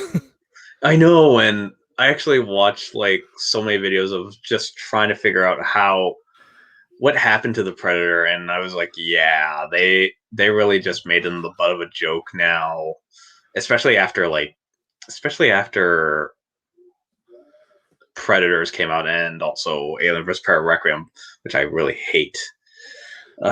Alien vs. Predator Requiem, I'll always hate it. Yeah, I don't like Requiem either. It was just horrible. I like Predators a lot, though. Yeah, Predators was good. The fact that Predators was good to actually try and do something different, and especially introducing a slight portion of the Predator culture of saying, yeah, there's different clans and warring clans. I was like, nice. Yeah. Good job. Yeah. That's really part of the lore. And yeah, I have I said this a long time ago that if I ever had a chance to do a Predator film, I would make sure that the Predator was the main character, and it would be like, I don't want to put it this way, but in a sense, like it would be like the movie WALL-E, where just we follow the Predator around. Yeah. And you understand how and why it does what it does. Like, and especially trying to regain its own like honor when he fucked up a hunt. So it would definitely be better that way. Yeah. I'll watch any Predator movie. Yeah. Predator vs. Aliens is okay, but Predator Requiem sucks. Fuck. That one was so horrible. Predators I really love. In fact, my favorites are Predators, and then Predator 2. Yes. I agree with that ranking. That's the same ranking as the way I put it. I never seen that Alien Covenant one though. I'd say don't waste your time. I'm saying that, like, I'll forgive Alien Resurrection. Yeah. But I heard it was horrid. I really enjoyed the third, though. Yes, there is a new one coming up from Disney, but put under an umbrella company, so it will be bloody. I'll watch it. I heard the premise of it, and it doesn't sound great, but yeah, I'll still watch it. Yeah, I heard that, and then I also heard like they're making another one, which is a direct sequel. With this is the other problem that whoever thought that making another Predator film, they needed to bring Arnold back for it, and I'm like, no, like there's a reason why the first one worked, but to bring Arnold back bring that character back, it doesn't make any sense at all. And the fact that having the Predator character, it's always just been like this rising factor. Like, yeah, let's just put put the Predator in this situation. Put the Predator in this situation. It's like, no, if you want to actually put the Predator in something, give him its own movie. It's time to actually show that why the Predator does what it does, and the only way we get to see what it does is the one video game that came out was Predator Concrete Jungle, and it made the Predator the main character, and you get to play the character, and that's the one story I would definitely want to say. And doesn't he like screw up, and then he like goes away, and then he comes back, and like he left his technology behind, so everything's advanced. Exactly, and it's a nice story too, because like he fucked up, and then he gets exiled, and then his clan picks him up and tells him, "Yeah, you fucked up. Our technology is being used now, and go get it back." But not only that, you find out that the family that he was after too, like, or the wife and the son that he killed the husband and father of, was actually luring him in. And I was like, that's actually a pretty nice twist to it. Because that was like interesting enough. Like, it's not just like a typical human story. This is the Predator story that you want to see differently and get a sense of like, okay, here's a Predator who's very honor bound. He lost his honor. How's he going to get it back? Yeah. So that's the story that I would definitely want to try and do. That would be cool. Like, especially too, like and this is the way I put it, like, he would not use any energy-based weapons. If his technology is being used, he wouldn't use any like his plasma caster or like any energy-based. He would use nothing but his blades and his hunting ability. That's it. And to see a Predator be a hunter for once, like, especially in a futuristic setting too. Yeah. So that's the way I approach it. And then if they said, yeah, you did well with this one, you want me to do Alien vs. Predator leading up to that? Yeah. And I already have a story of how I would try and adapt the actually proper Alien vs. Predator story. Yeah. Yeah. You know, one movie that'll never get made because of rights and everything is Batman vs. Predator. Yeah. That'll never get made, but that was great. That was a great comic. Even the comic, I guess it was supposed to be the comic adaptation of Predator 2. And some of it was sort of like it, but it was a little different. It was like the guy held up the mask, you look in the sky and you saw the sky with all their ships in it. Yeah. And it was like the heat wave and everything. It was Predator. It was from like the 90s or something. I can't think what it was, but like that, they should make that movie. Yeah. Too. Like, I don't know. There's like so much, and it was in the city. Yeah, and there's so much that can be done properly and actually done right. Like, once we get into it tomorrow, Predator versus Rambo is what I want to see. I'd watch that. Mortal Kombat 10. Yeah. True. That would be interesting. Batman vs. Predator. It would. It'd be great. It's a good comic too. But like Predator vs. Rambo would be interesting because like he does, it'd be like more like First Blood Part 2 where he covers himself in the mud. Yeah.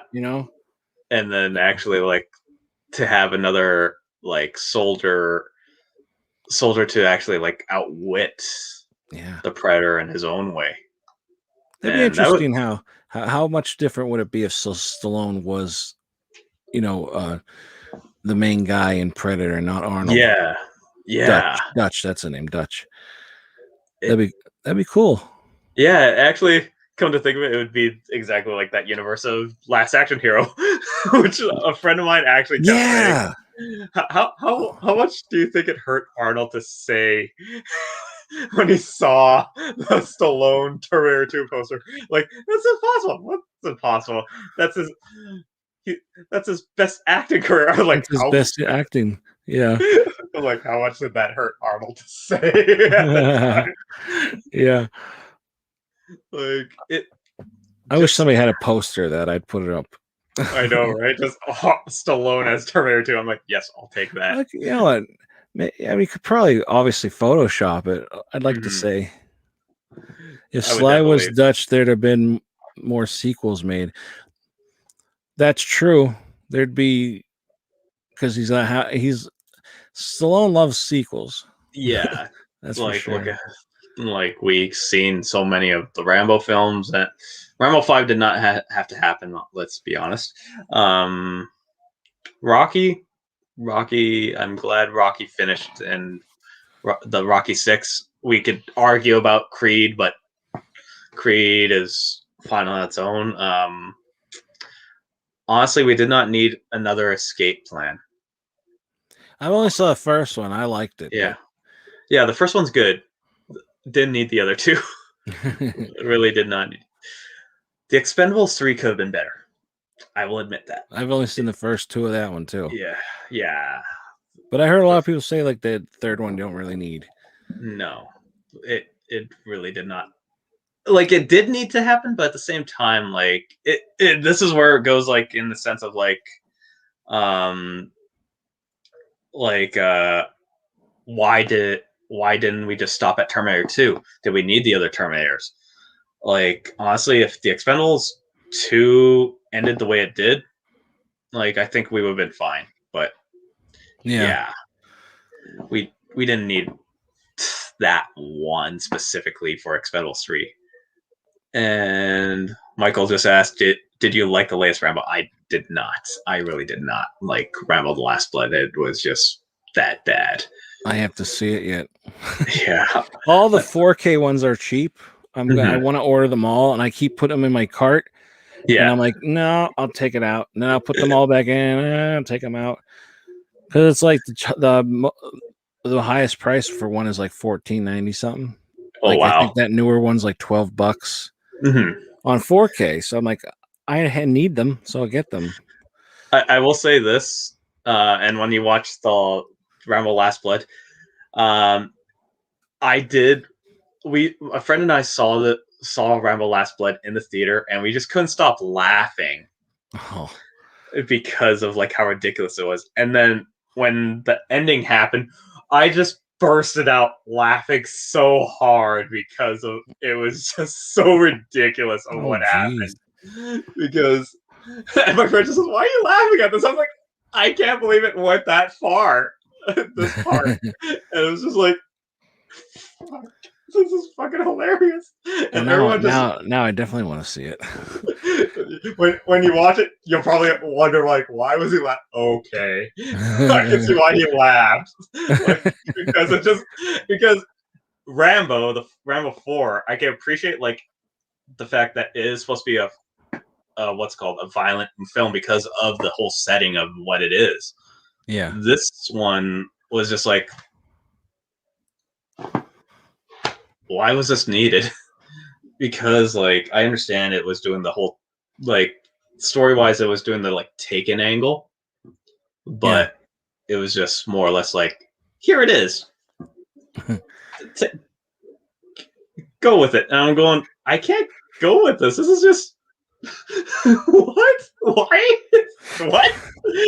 And I actually watched it because my friend and I, we were talking about like, what was the last movie we watched before the pandemic together? And he was like, we probably saw this film. And I was like, no. And then he reminded, hey, do you remember we saw Rambo: Last Blood? And I just went, we saw that there? Yeah, you were laughing so hard at this theater because this scene happened. I was like, oh, I totally forgot that.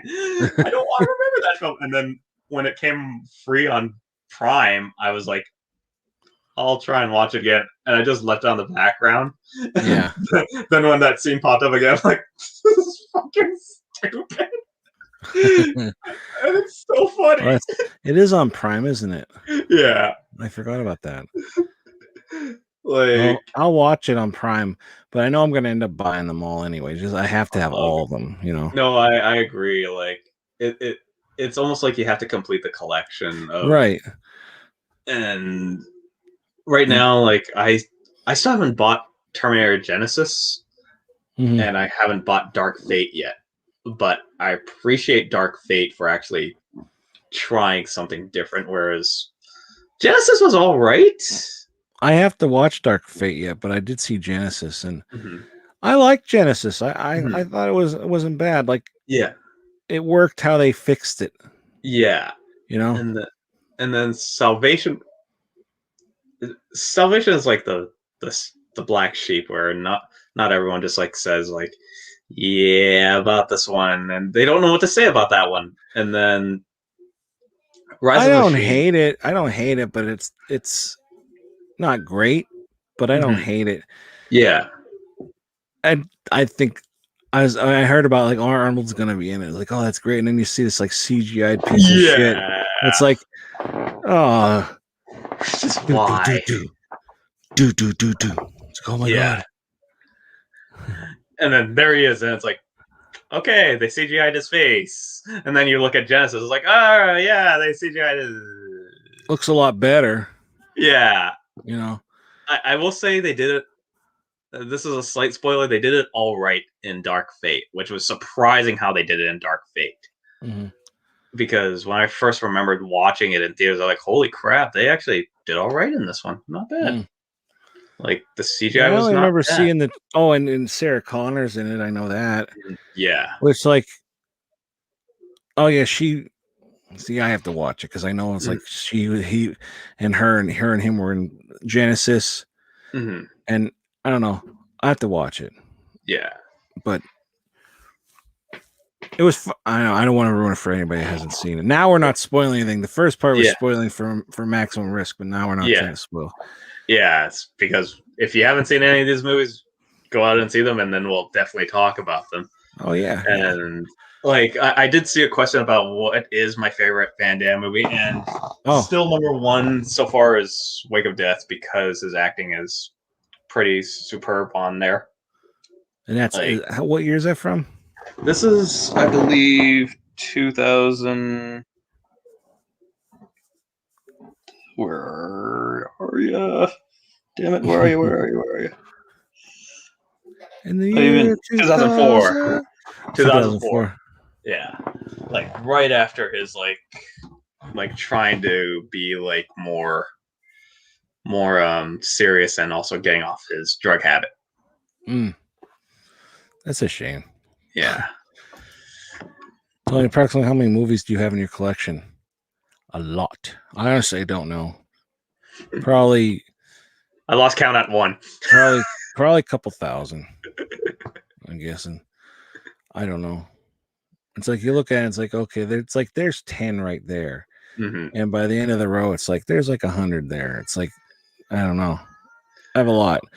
My kids are here now. Yeah, all good. And like it says, last time was not good. Like I said, everyone has their opinions. I did not mind Dark Fate, which is good. But which I don't want to say is good. Like, I appreciate for what it did differently, but yeah, it was just wasn't as bad as Salvation. I will say, and this might be a spoiler, but I don't like what they did with John Connor in Genesis. Yeah. Like, he was the main thing all the time, and then they change him. Fucking Matt Smith changed him. Like, just a glorified like walk on, just like, hey, what's up? I'm here. Bye. Yeah. That's literally what it was. And I just went, really? That's all you came in for? Okay. Like, it was a cool idea. Like, I loved the part where they turn on the that machine in the hospital. Yeah. Where you get it takes the pictures in that. What is that called? The MRI. MRI. Yeah. And how it was like sucking him apart like that. That was so cool looking. Yeah. I was like, wow, that is neat. I guess that's CGI'd, Mm-hmm. but to me, that's good CGI. Yeah. Like, I thought that looked awesome.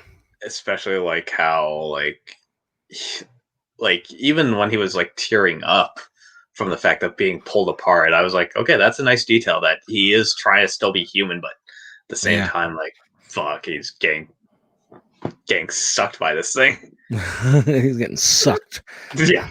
Get sucked. But on that sucked note, I'm gonna mention one more thing. Like I said, I was gonna say, and then I think I should get going. All good. Because the kids are here and my wife's got to go to bed for work tomorrow. So, but back to the question from earlier about what is Friday Night Fright Fights. It's a tongue twister. It's basically going to be my version of Versus, but all horror all the time. Nice. And I have a bunch of people that are wanting to be on the show, and it's going to be Friday nights, obviously. Mm-hmm. But like I said, it's just going to be all horror. Mm-hmm. But my one thing that I'm going to do differently is that the audience does not get a vote. If it ends in a tie, it ends in a tie. Damn it. Yeah. But yeah, it's just going to be all horror. So I got like horror people to come on, and that's awesome, dude. I'll have you're welcome to come on as well. I appreciate that. Thank you. But it's not going to be like tomorrow or anything. It might be next Friday, but trying to get some things into work. And I don't know what, but I'm thinking the first episode might be like rock and roll horror, like the movie Black Roses versus like Rock and Roll Nightmare or something like that, where they're like two horror music movies. Yeah. That sounds actually kind of interesting because I never got into horror that much, but yet, like, now that I'm getting older and everything else, I'm starting to look at horror and appreciate more horror. And surprisingly, I did not know there was like subgenres of horror. And now that you told me that there's rock and roll horror, I'm like, and the only thing that came to mind was Rob Zombie films. But I know we won't. I know. I doubt we'll talk about them. Maybe I don't know. I don't know. We'll see. Yeah. But it's just going to be like, I'm giving credit where credit's due. The idea from Fat Samurai Guy. I'm not saying like I made it up, but that's why I'm changing. It's not Versus. It's Friday Night Fright Fights. Yes. That's the abbreviation. Yeah. The emphasis on the for actually Friday Night Fright Fights. Yeah. Friday Night Fight. Wow, God, that is a tongue twister. Friday Night Frights. It's a working. I like the name, but it might change. It's possible, but so far that's the winner. Yeah, and honestly, it sounds really good, and thank you. Can't wait to hopefully be on it. Yeah, I mean, and I'm gonna make it where everybody could at least have access to the movie somehow, like like Samurai does. But it could be on YouTube. Who knows? It could be on Netflix or whatever. But yeah, so that's a plan because my Friday nights are always mixed up, and I'm like, I want something that's gonna be. Wait! Friday Night Fright Fights, the YouTube channel we watched a movie already did that name. Did they really? Damn. Well, then it is going to change. But anyway, that's the idea that we're going with. It's but yeah, Friday nights are always kind of mixed up. It's like we watch a movie this night, or I have an interview. So I want like Friday night to be for that. Yeah. Saturday night, maybe interview, watch a movie, something. Not just sit back and just me talk.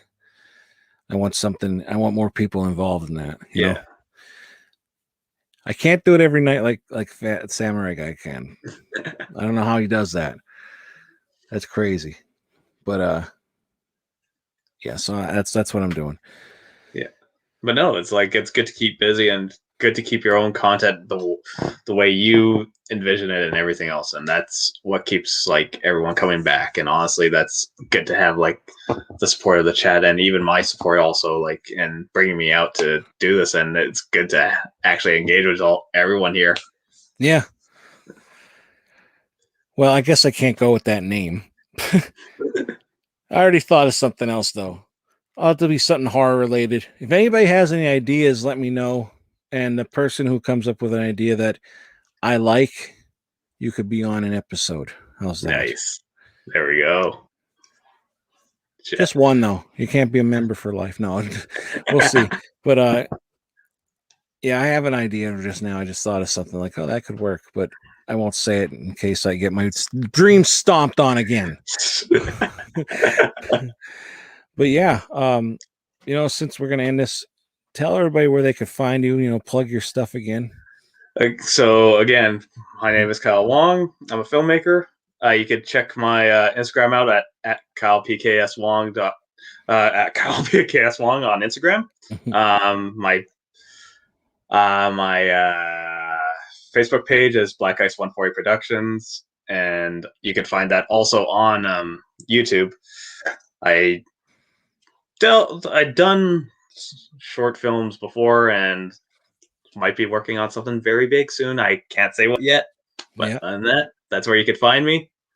Thank you guys for having me on the show. Thank you, Tony, for having me on the show also. Like, I appreciate it, and can't wait to see you tomorrow on Versus, where we talk about video game adaptations. Yeah, I want to see what's wrong with Hitman. That's what I want. I'm going to watch that first tonight. It's a good thing you said that because I forgot I had to watch those. Yeah. Fuck it, man. God damn it. I never played the Hitman games either, to be honest. They never intrigued me. I will say, like, compared to the ones that are out now for the next gen, the ones that were just coming out for like Xbox and Xbox 360 and PlayStation 2, those were fun. But and that the movie doesn't do it justice. I see. I love food. Okay, you're just gonna get this. I love food. All I can say is I'm not apologizing, but I'm apologizing in a weird way. So I'm sorry, but not sorry. Or as I say, like from Alucard from Hellsing Ultimate Abridged says, I'm not apologizing.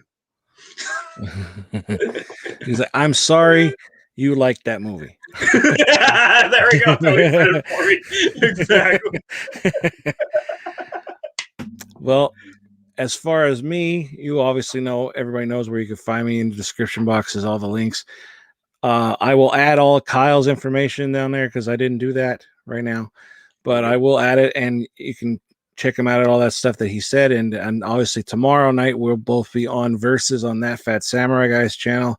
Gonna be talking about Hitman and Max Payne. And before you go, give this video a thumbs up, subscribe if you haven't, share it around. And like I said this is another damn Wednesday. And again, it is the only day dedicated to the roundhouse kicking, ball punching while splitting, always winning while twinning, putting you in a suture while in the future, dancing and romancing, Jean-Claude Van Damme. There he is. I put my movie away. I can't show it. But thanks everybody for watching, and thank you. We'll talk to y'all later. See you guys. Bye.